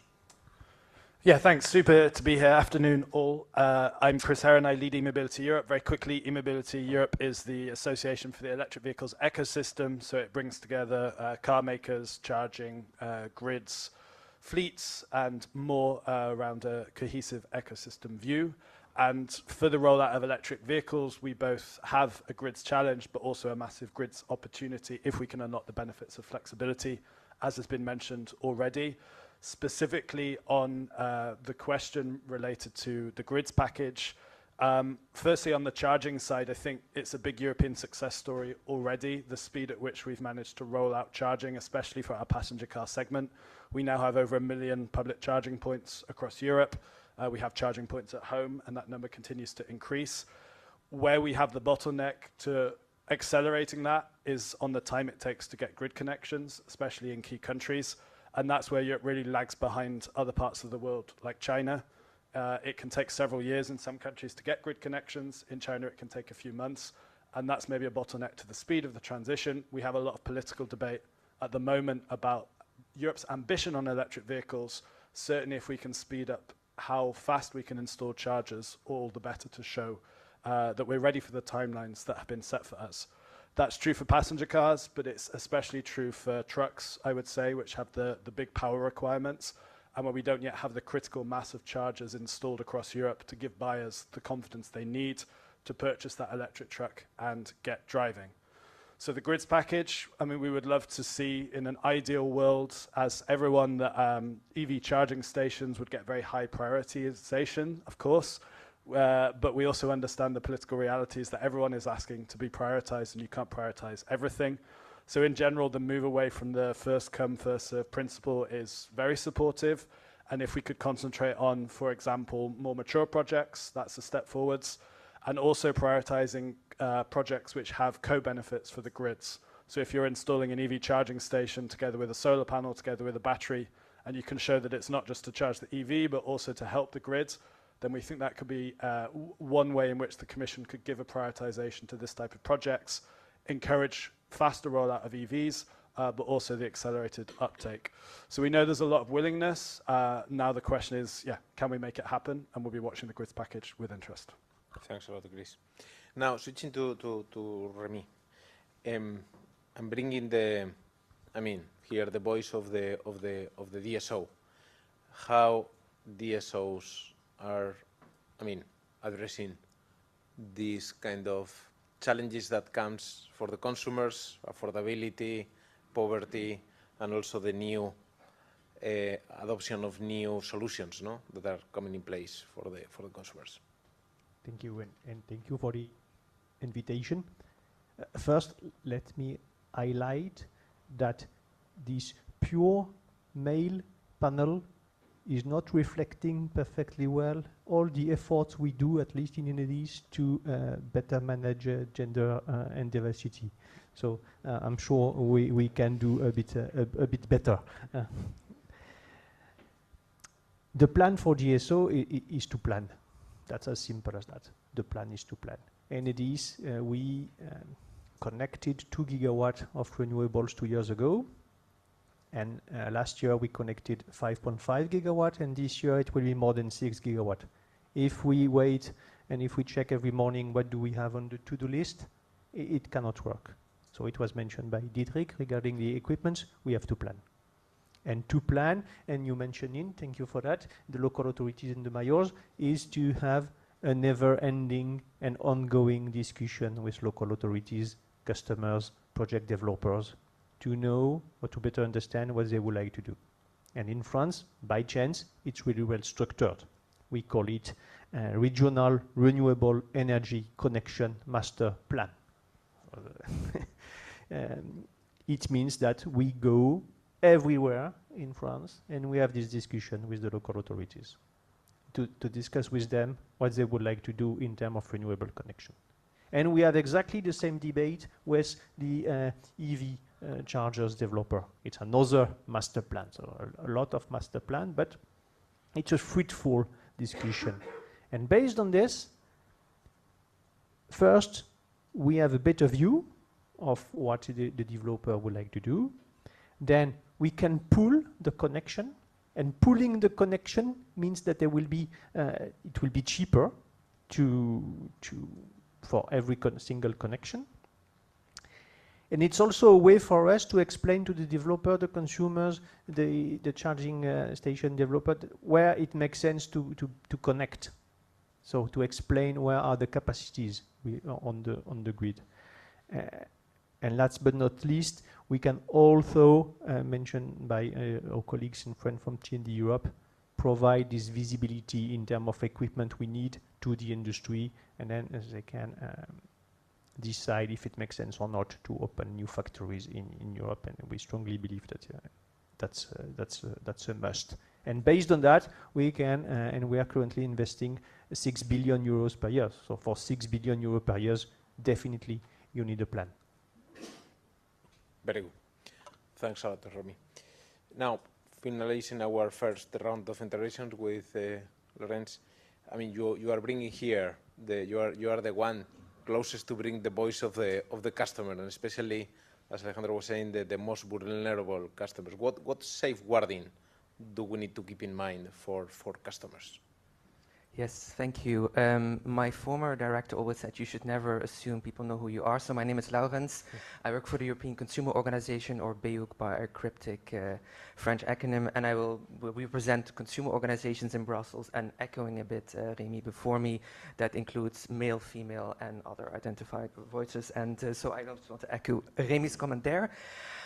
Maybe if I may start on a political point, I think at this point it is very important, at least in Brussels, given the state of many discussions, that the EU maintains the legislation that has been agreed in the previous mandate, so in the automotive, energy legislation, and related legislations. And why do I say that? Because for us, the consumer engagement with energy is one of, well, affordable clean electricity, including flexibility, but it's also about adoption of clean tech, be it electric cars, be it heat pumps, or be it energy efficient products in general. It's making sure that those products continue to become more energy efficient into the future, and that people can be informed via labeling schemes and other sustainable product schemes about this. So then when it comes to fairness, I will not maybe dwell on sort of generalities, because I think the panel before us has already said out a lot of things, as have the other speakers. So I will try to link a bit to various elements that have been said before.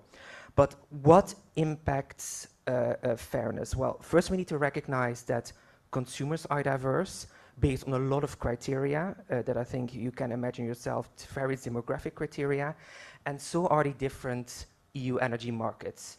When we have our annual meetings or periodic meetings with our members, usually we talk about topic X in energy, and then one of our members says, oh yeah, this works perfectly in our country. For example, comparison tools. But then another country says, really? No, it's a disaster in our country. And this keeps on coming back. So practically, what are we suggesting now in terms of, I mean, Alejandro has already clearly set out the important priorities, and I can only echo those. But given that people cannot be consumers 24/7, there's a couple things here to mention. So in terms of renewable energy, okay, it's growing in Europe, but it's a shame that Katharina is no longer here, because her organization did a good report on plug-in solar panels, which are very popular in Germany, but seemingly not really anywhere else. So this is maybe a sort of more low-cost measure rather than these sort of more bigger things like getting an EV or a heat pump that can be promoted. Financing was mentioned in the previous session. And indeed, financing also at the consumer level is important, be it in clear subsidies that have a sort of timeline that people can sort of operate on, so that they not subsidies disappear after a year, but also private financing. And the sort of consumer policy element I would mention to the private financing debate is that innovative financing is very important. We have made recommendations, but we need to make sure this is also covered by financial services legislation, specifically creditworthiness checks. So by enabling people to access innovative financing, we don't accidentally steer people into unnecessary debt. Alejandro mentioned sort of the democratic schemes in energy, so communities, and we can add energy sharing to it. I mean, energy communities, they're developing. I mean, we're not really necessarily experts on them, but we monitor them and we think it's a good development.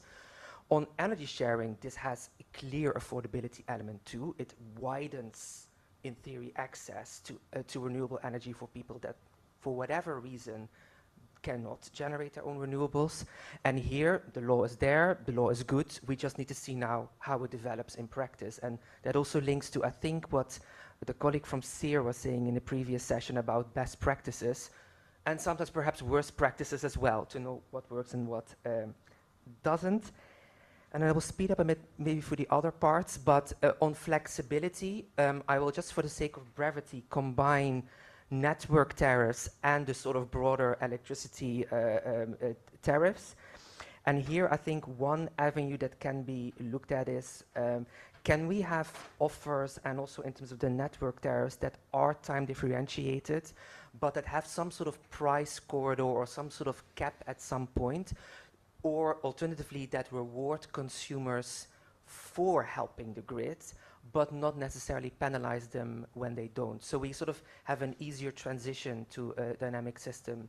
And then maybe finally on digitalization, because it came up, of course it's extremely important. I've heard a couple of distribution system operators, both in conferences and also personally, tell me the role about well, the data you need, the role of artificial intelligence in managing the grid better. At the same time, we look at it as also from a perspective of data protection and privacy. So this is more in terms of the consumer-facing services and what happens to your data. So we always call for a privacy by design and by default approach, so that data is kept to a minimum amount that you need to actually run the service. And then when it comes to artificial intelligence, well, on the infrastructural element, I would say there is this concept of AI hallucination, so that AI doesn't really do what it's supposed to do or gives faulty answers. Just make sure that that doesn't happen on a grid-wide scale. When it comes to consumer-facing elements, I'm thinking AI in, I don't know, comparison or tariffs or whatever. Here we need to make sure that it's clear that the AI tool is transparent, that there are possibilities for consumer redress. So these are elements we need to consider there, and I'm happy to detail some other aspects later. Thank you. Thanks a lot, Remy. Very relevant ideas.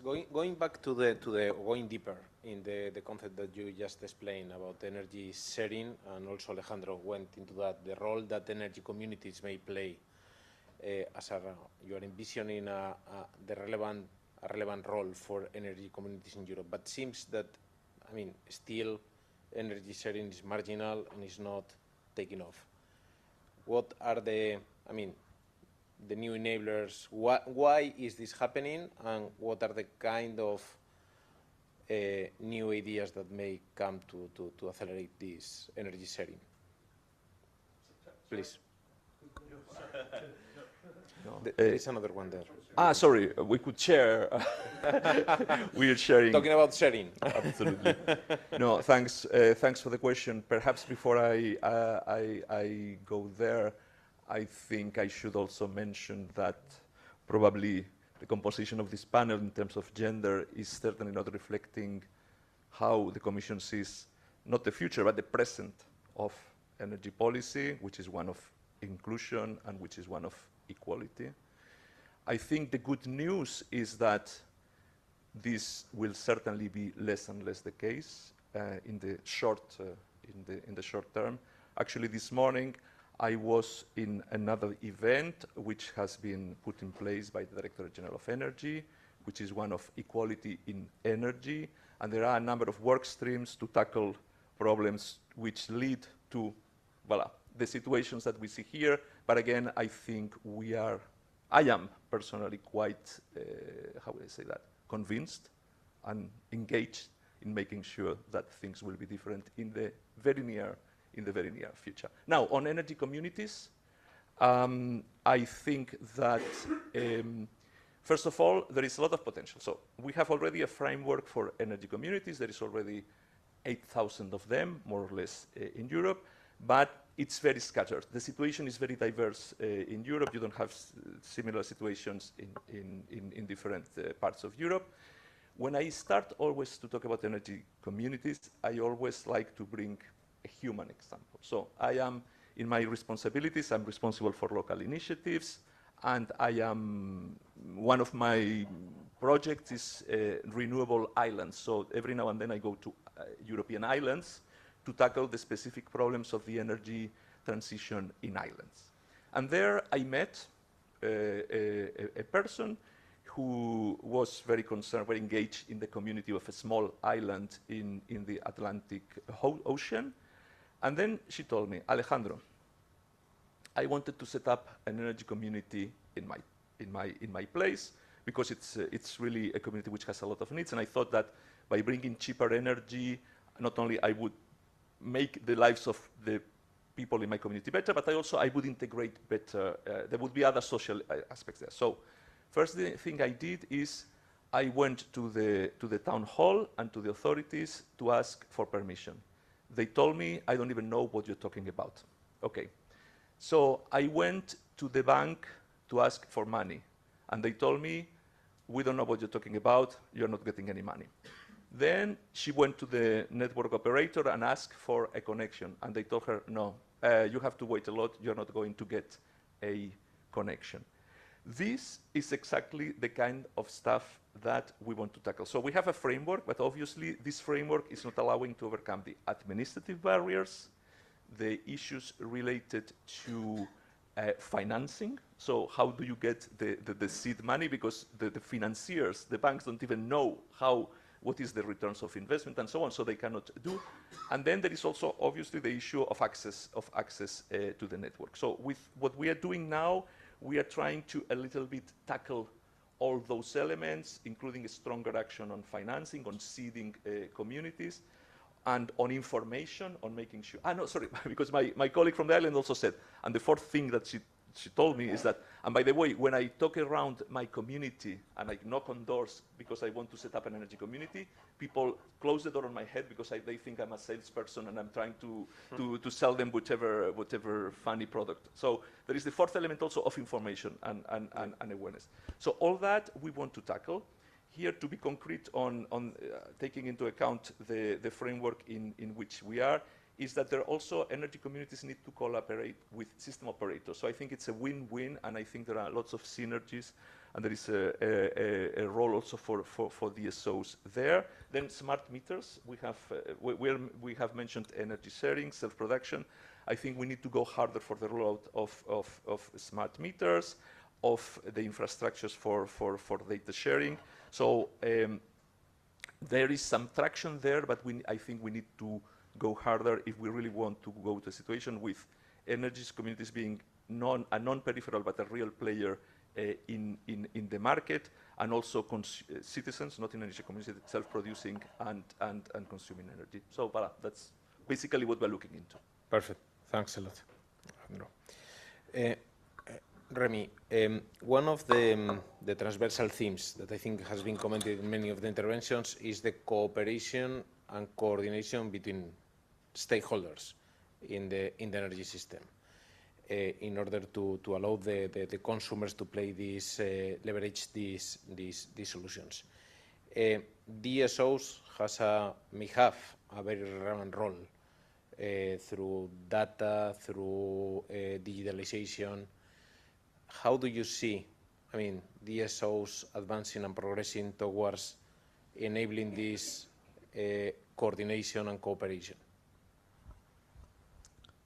It's definitely already the case, and what we need is to implement the current legislation, and what we don't need is an over-regulation. If you mentioned the energy sharing, and I'm saying that with a bit of pressure because I saw Christian Buchel in the back of the room, and he was the father of the energy sharing scheme in France. We call it collective self-consumption, which is the French way, but it works. You mentioned 8,000 operation in the EU. There is a bit less than 2,000 in France, organized by the DSO. We are the one organizing the self-consumption scheme. If the 4 or the 5 of us, we want to share electricity, living in the same neighborhood in France, you knock at the door of NEDs, and NEDs will organize it using the smart meter, which is a good, the best tool for that. And it works. It works well. We don't need another layer of regulation explaining us step by step what we have to do. That's the beauty of a directive, is to give us a direction. And it's enough. We know how to manage the grid, and it works. Definitely, it works, and it works well. And it's the same for all the other proposition coming from the previous package, and for sure in the coming package. So we need a bit of time. We need to implement, and we need time to implement that. And I will repeat it, it works. Collective self-consumption, it works. And it will be the same for something which is really, really important for us, is anticipatory investments. We do need that. We don't need to wait. The consumers, we have to build the grid in advance, and for sure it will be exactly the same. It will work the same. And for the data, same ideas. If you have smart meters, we all do know the European legislation on data to protect the data, and then we will find our way. The French way is not the Portuguese way, is not the German way to provide the data to the consumers. But what we know from the Commission, thanks for that, consumers do want and do need the data. So if the legislation give us a bit of time and a bit of freedom, we will implement what is in the directive, and we do know how to do our job and how to serve the consumers. That's our DNA from ages, and we will do it. Perfect. Thanks, Remy. I mean, again, taking some of the concepts you just mentioned, like the prediction, the anticipation of investments, going back to Chris on the electric vehicles. I mean, DSOs needs two things. One is prediction on the demand, and second, it's the anticipatory investments that are needed in order to respond to that demand. EVs, I mean, EVs brings challenges also on these two dimensions. What is your opinion? How can we address these two needs for our DSOs to respond well to the demand forecasting and to the anticipation of investments? Yeah, first I'll echo exactly what Remy said, that so much also in the EV space can be solved by implementation of existing legislation from EU member states consistently. There are many member states, not all of which with the track record of France, which we need to see happen, but I would also agree that anticipatory investments is something critical to ensure we can reach our EV rollout ambitions on both sides. We'll focus on the truck sector, HDVs, for that, because they're the installations that bring the highest power requirements in terms of their installations. And if we can solve things for our truck charging goals, then we pretty much have a system that can be applied also for the passenger cars and others as well. Today in Europe, there are 1,250 public charging stations for heavy-duty vehicles. That number needs to accelerate by 10 times by 2030 to have the density we need to stock the number of trucks that need to be in Europe to meet our CO2 goals. And that's on top of the charging stations to be there in depots, in hubs, and more. Lots of power requirements, lots of challenges, but the good thing is highly predictable in terms of where these charging points are needed. We know where the depots are, we know where the ports are, and we know the main corridors for truck transport as well. So there's a big part of the work that we hope can be done in advance through mapping capacity across member states, collaboration across member states to tie together the different routes, and then to make anticipatory investments when they're most needed. So it's ready for when these charging stations need to be installed. Perhaps even for the things like depots, ports, giving them a special strategic status, because we know that's going to require particular attention. So if we're going to meet those goals of amplifying our truck charging stations by 10 times, it has to be through anticipatory investment, and we need to see that happen. So we'd agree. Okay, thanks. And just to finalize the round of questions, and getting back to the beginning, to the first intervention on the citizens' energy package, and now giving the word to Lawrence, what do you think is still missing in the regulation of the member states or in the European guidance to allow for transparent, affordability, so the initial guidance that Alejandro was providing? Well, I should start by saying that I think it's good that the EDU has done a lot in recent years in energy. So, I mean, the implementation argument is definitely important. So, I may not necessarily now speak about sort of pan-EU further regulation, but more sort of the certain things that are happening at a national level. So the first thing that, and we go back way away from the DSOs here, but to the consumer experience, is sort of there could be standardized national templates for pre-contractual information and for energy bills. I think SEER and E.DSO launched their annual market monitoring report this morning, but last year's report showed that billing issues were still the most common consumer complaints. And I also know from digging into my own organization's history that this is not necessarily new. So we need to start there. Then there is the enforcement bit. I think Alejandro and maybe some other people mentioned enforcement as well. Well, this is not, I'm not here necessarily commenting on the energy sector, but as BEUC we work on all sort of consumer sectors, from food to consumer rights to the digital space, and enforcement tends to be the Achilles heel of EU legislation.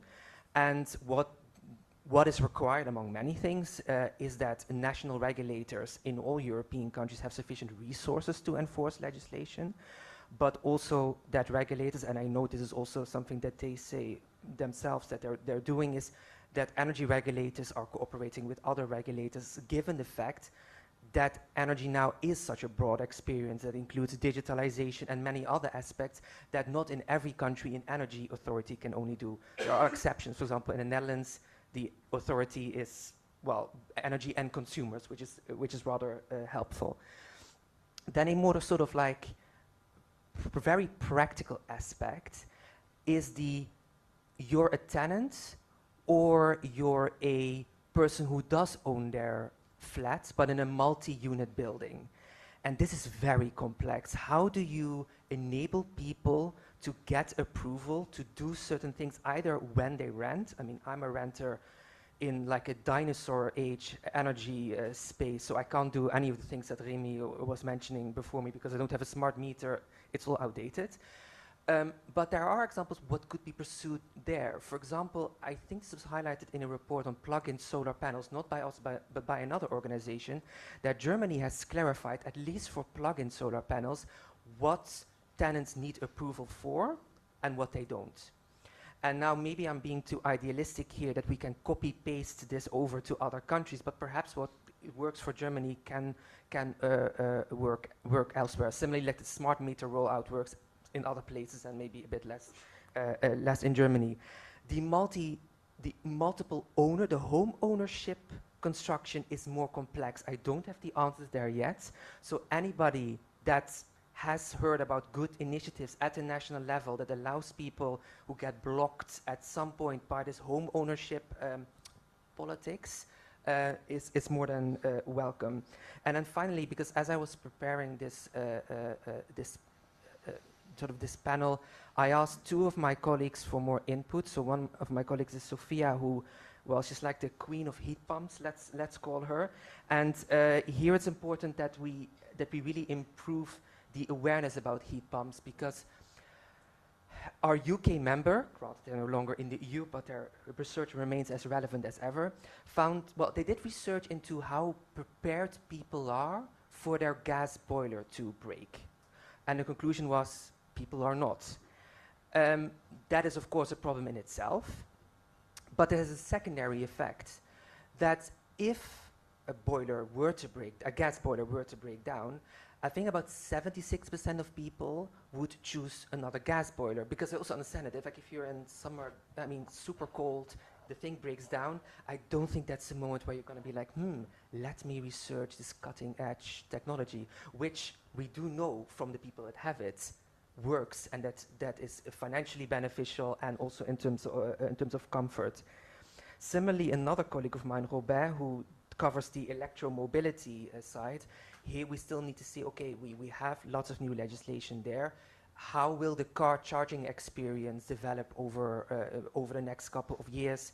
In the past, we've raised concerns around that payments were a bit complex, that pricing was not always clear in euro per kilowatt hour. So those things we need to see as well. And another proposal we are still making here, and that enters a bit the territory of new legislation, albeit not Alejandro's DG. So he's off the hook here. But this is potentially looking at an eco score for electric cars, because at some point, if we move into the future and petrol consumption no longer becomes the sort of mode of comparison, we need to adapt to that as well. So these are just some reflections. This is not an exhaustive list, and I understand there was already maybe a bit BuzzFeed style list this morning. So thanks a lot, Laurent. Very, very long list of potential actions. Conscious of time, I think we're getting to the top of the hour. Eventually, it's better to open the space to the potential questions.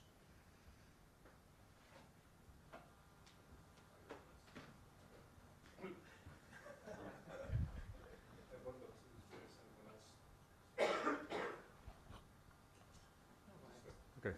First of all, thank you very much. I think it was very clear and a lot of important topics. It's not every day that we address this time to discuss the angle of consumers, which is happened to be the most important thing that we do in the end. But I was wondering, and going back to Alexander's intervention, just to understand, because we are here in the DSO debate, just to understand what is the link between the grids package and the EU citizens package, because I think it's really important. Sometimes I find myself navigating through the different guidelines and directives and this and that, so it's like a game, so you're already in the middle of the game. So what do you see as the way to connect the dots in this entire process? Thank you very much.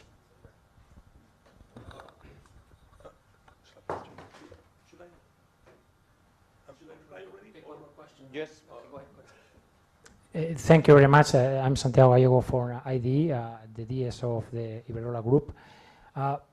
Just one reflection. I was very interested in your, Alejandro, in your statement about trustability. I think since we are, I mean, in the field of the DSOs, that is different to the retailers or renewables and so on. This is something that we always has been of our concern, because we think that we are not still there when trying to get the stability, the confidence of the customers. I mean, for a lot of years we've been the ones that are a monopoly, that also have the money that they have to pay for the bills and so on. And now that the grids are at the front of everything, we are a bottleneck, only a bottleneck. I mean, if you read every paper that is published in Brussels, you don't read solutions, you don't read the words facilitators, you don't read bottleneck.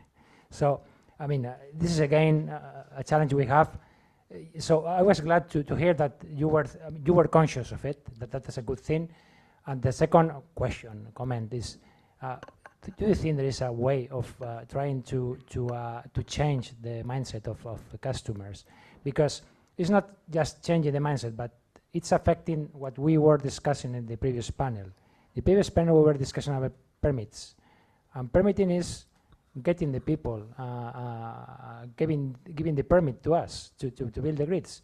And this is about confidence, this is about stability, that what we are doing is not for only for our interest, but also for society, for the whole system.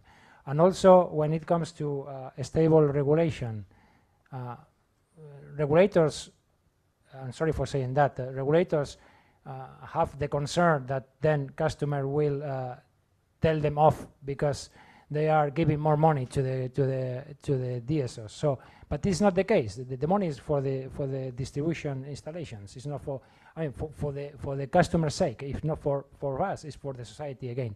So the stability is all about this. So, any measure, any idea, any recommendation on that regard will be very welcome. Thank you. Alejandro, I think you have to respond to these two questions. The Absolutely. connection between the citizens package and the grids package, and any recommendation on trust for DSOs towards customers? So thank you very much. They are two very pertinent questions, which link to the kind of slogan that I had in my mind, which is the key words that I take from this debate are simplicity and trust. And I'll come to that. But first of all, on the link with the grids package, obviously we don't do policy in isolation. So the different elements that we have in preparation are interconnected. Probably you heard from Frank this morning, the grids package is more on the cross-border, on making best use of the infrastructure, on taking care of the cross-border elements, on taking care of the security, and a number of, I would say, system-wide requirements. But then the system, the infrastructure, is there to deliver to consumers, and not only to deliver the energy system of the past, but to deliver the energy services of the future, flexibility, demand response, and so on. So between my good friends, Joachim, Frank, that you heard here, and ourselves, we look at it together also with the context of electrification. So basically, if I have to put it in very simple words, and please don't quote me, I'm just trying to put it very simple, they'll deal with the system, we deal with the consumer interface. And that's going to be the interface. The key word is simplification, and I want to come back to what Remy said. I mean, what we don't need to do is to reinvent the wheel. There are a number of good things there. There is a potential for those things to work. So one important element is to focus, not to reinvent the wheel, but to see, okay, what hasn't been done yet, which hasn't been done, and why hasn't it been done, and then let's tackle that rather than come up with a new generation of ideas, which I took Remy wouldn't like. So that's a very pertinent thought. Now the trust. So you said something, and you said, how could I change the mindset of consumers? I don't want to change the mindset of consumers. I want consumers to be the consumers they are. And consumers are very diverse. They have many, how would I say, they have many things. But I bring it to the element of simplicity. What is clear is that consumers in general want simplicity. They want a consumer journey, which is, life is very complicated and nobody has time in any part of Europe to start getting out Excel sheets, consulting websites, downloading two apps, etc., etc. I think what everyone needs in life is simplicity, but then simplicity needs to be accompanied by trust, and that is what you say. And I think that trust is related to transparency and to the availability of information and to the awareness. And not everybody is aware. I mean, I'm sure your companies have done studies of, do your customers, do the consumers that you serve, do they really know your role? Do they really know what you do? Do they really know what each part of the system does? There are very simple elements there which are not there. And what we want to do is increase the transparency and increase the awareness of consumers. And we believe this is one element, not the only one, which can bring a little bit more of trust. And we count on you. I said it at the beginning, DSOs are part of the interface, and the DSOs are essential part of building the trust. So count on us. We will work together. We will do that. Perfect. Any final observation? Please go ahead. I just also want to add two things here, because I also felt a little bit that DSOs felt very sort of the discussion, the bottleneck topic. So I just want to maybe add one positive thing. As I was writing our rather limited input to the grids package, because we are not grids experts, we're consumer policy experts. Actually, our Dutch member told me to highlight that, at least in the Netherlands, that the Dutch DSOs have clear information to consumers about grid constraints, and that is also helpful. Like, we know that the energy transition is complex. Like, almost every policy topic in Brussels is a varying level of complexity. And what a Dutch member told us, look, there is this grid congestion. I mean, the Netherlands is at this point, I would say, known for it. Granted, I'm from the Netherlands, so maybe I'm biased here. But if consumers are informed about it, they also might know, look, should I go for an energy renovation right now if there are huge grid constraints? So people know what to expect, and that is another element. And then maybe it's maybe not getting, I don't know, an EV for home charging. Maybe it's choosing a more energy efficient product or helping the grid in other ways. And that brings me to the second point, and a bit adding on to what Alejandro was saying. I was discussing, again, as I mentioned, this panel before with some colleagues, just to get a bit of like, yeah, I mean, there's so many things I could say, what should I focus on? And we also thought it would be important to highlight that there are maybe different levels of engagement. Not every consumer is going to engage in the same way. There are people who have an electric car already. We are also trying to, as BEUC, we're trying to push for the electrification of company car fleets, to boost the second-hand, third-hand car markets, to enable the people who want and needs and can afford a car to drive electric, because we know that that's where the gains are to be made financially and environmentally. But that won't be for everybody. For another person, it may simply be that the products that they buy, the very sort of smaller electrical products, benefit from solid eco-design requirements, and that they become more energy efficient over time, and that the European energy label, the A2G one, although it was briefly this crazy A+++, we managed to get rid of that, not me, but colleagues of mine. So the A2G label, that people have access to that. So those are the different experiences, and I think also in that regard, what Rémi was saying earlier about energy sharing working in France, it's very good to hear, because I also hear stories on collective self-consumption from Spain from 2 years ago, where our members were part of an alliance that faced a huge amount of barriers. So we need to be open, different things will work, and as a consumer organization, I'm also very relevant that we will help the grid, even though people may not know what a distribution system operator is. We just call it the grid, maybe. But there are different levels of engagement that can help here, and that can get us through this otherwise complex transition. Thanks, Lawrence. Rémi, last intervention. Really quickly, as a DSO, like you mentioned, Santiago, is always painful to hear that we are a bottleneck. For a company like Enedis, is one new connection to the grid every 45 seconds. That's not a bottleneck at all. Sometimes it's not that smooth. We do know that, but it's not the case every time, everywhere. So we have to explain it again and again and again. Sometimes it's tricky, but it's not the majority of the case. And back to what you mentioned, how to involve the consumer. If I may make this comparison, I don't know if you have ever tried to lose weight, but if you want to lose weight, there is thousands of ways or recipes, but there is something you need to have is a scale. And in our industry, the scale is the meter, the smart meter. With the smart meter, you will understand the way you consume electricity, you will understand your load curve, you will understand everything regarding your electricity consumption, and then you can put in action new behaviors to save electricity. Exactly the same with the scale if you want to lose weight. And unfortunately, right now, there is still, it's not your fault, there is still 45% of the European consumers without smart meters. That's the main barrier for the energy transition in the EU. That's a must, and maybe using the Connecting European funds to increase the deployment of the smart meter could be an idea. I'm not advocating for any of this. We are done with the smart meter, but it could be an idea in the coming grid package. We would love to see more money go into smart meters as well. I was saying to someone in the break, the German government have funded $750 million for hydrogen cars. This would be much more beneficial for the energy transition if it was going somewhere like smart meters. But I wanted to pick up just on the Netherlands, because it was mentioned. We see as well, when it comes to the flexibility benefits of electric vehicles, there's huge potential there. We've discussed it, but not in detail, but a lot of barriers to go to unlock it, and the consumer will be key to making sure that they buy into all of these new services which the industry is working on.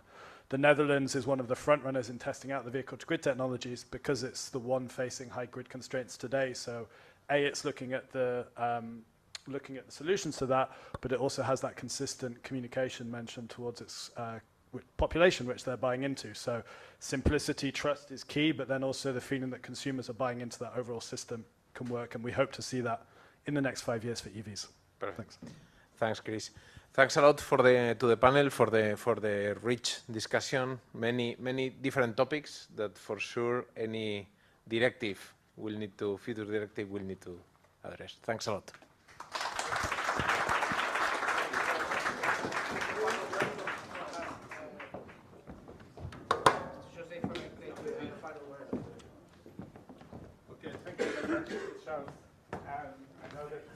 To speed up to the end of this conference, but just a couple of thoughts. I think that it was a very, very interesting conference. A lot of very interesting speakers and members of the panels. Especially thanks for the moderators. They did a very nice and useful job. Let me just share a thought, because there is a quote that I like a lot, which is the following: a caravan only travels as fast as its slowest camel.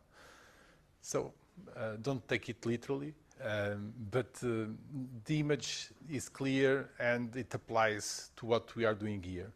So we need to speed up all this process. We need to speed up the renovation of the networks. We need to invest more in that scale. But we know that this is some sort of a caravan that has different elements, and the slowest defines the pace of the caravan. So when we are here discussing the role of different stakeholders in this process, we know that the slowest will affect all the caravan and affects the pace of the caravan and the speed of the renovation. So the first talk that I'd like to share with you. The second, and which is somehow related with this last panel, the idea of the bottleneck. Sometimes, and now I'm speaking about my own company, I developed this idea of the front office paradox, which is the following. So we are the front office when we are dealing with the final customers. We are at the counter giving our face to the final customers. But we have a huge machine behind us, a lot of stakeholders, licensing, permitting, and well, connections with transmission networks, authorizations, contractors, and so on. But we are the front office of all this process, and sometimes we are the ones to blame for a lot of things, like delays, like bottlenecks, and so on. But well, just because we are in the front office, because we are the front office. And sometimes we need to be able to convey the message that this doesn't depend just on us, but it depends on a very complex ecosystem of different stakeholders. This will be my second message that I think that is important. The third one is that it's hard to solve things in a very short period of time when we took ages in order to start to solve them. And we know that to change networks, it takes time. So procurement, we need to put things on the ground, we need to commission, and so on and so on. And we can't do this in months. So this is a process that should have started before. And what we are trying to do now is to try to go fast, but we need to realize and to understand that, well, this takes time, and in order to change and modernize the networks, we need to know that this is a very complicated task, that we are, as DSOs, very engaged on that task, but this will take time. Final comment. I think that this is very useful for E.DSO, and this is very useful for DSOs to team up with the different associations, with the different stakeholders, and to discuss further with them. It's always useful to understand others' position. It's always useful to understand others' experiences. We have a lot of things to learn from other industries, and this kind of conferences where we have people that, well, they are our colleagues, they are concerned about energy, they are concerned about grids, but somehow they are in different sectors, so they have different perspectives, they have different backgrounds, and to count on them and to incorporate their backgrounds and their experience on our activities, this is very, very, very useful for DSOs.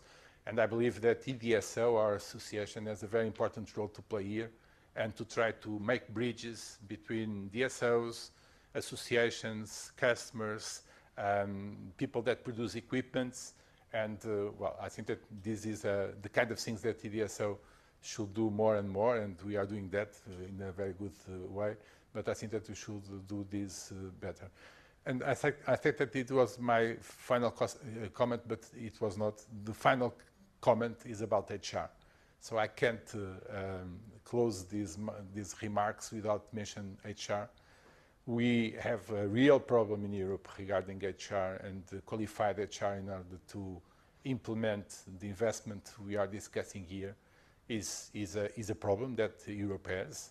The more peripheral countries will have even further that problem. We need to train more people, we need to have more engineers, we need to have more electricians, and I think we need to mobilize all the stakeholders in order to do so, and we need to do so very, very quickly and at scale. This will be definitely my last comment, and thank you all to be here. And Charles, thanks for organizing this conference together with the staff, Bruno and the others. It was very, very good. Thanks a lot.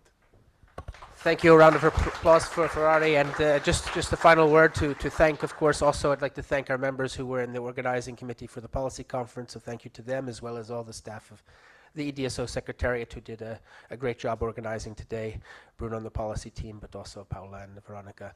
And and also thank you to our members who traveled here from many places across Europe to come here to our policy conference today. So thank you. I see our former chair is here as well, so that's a guest of honor.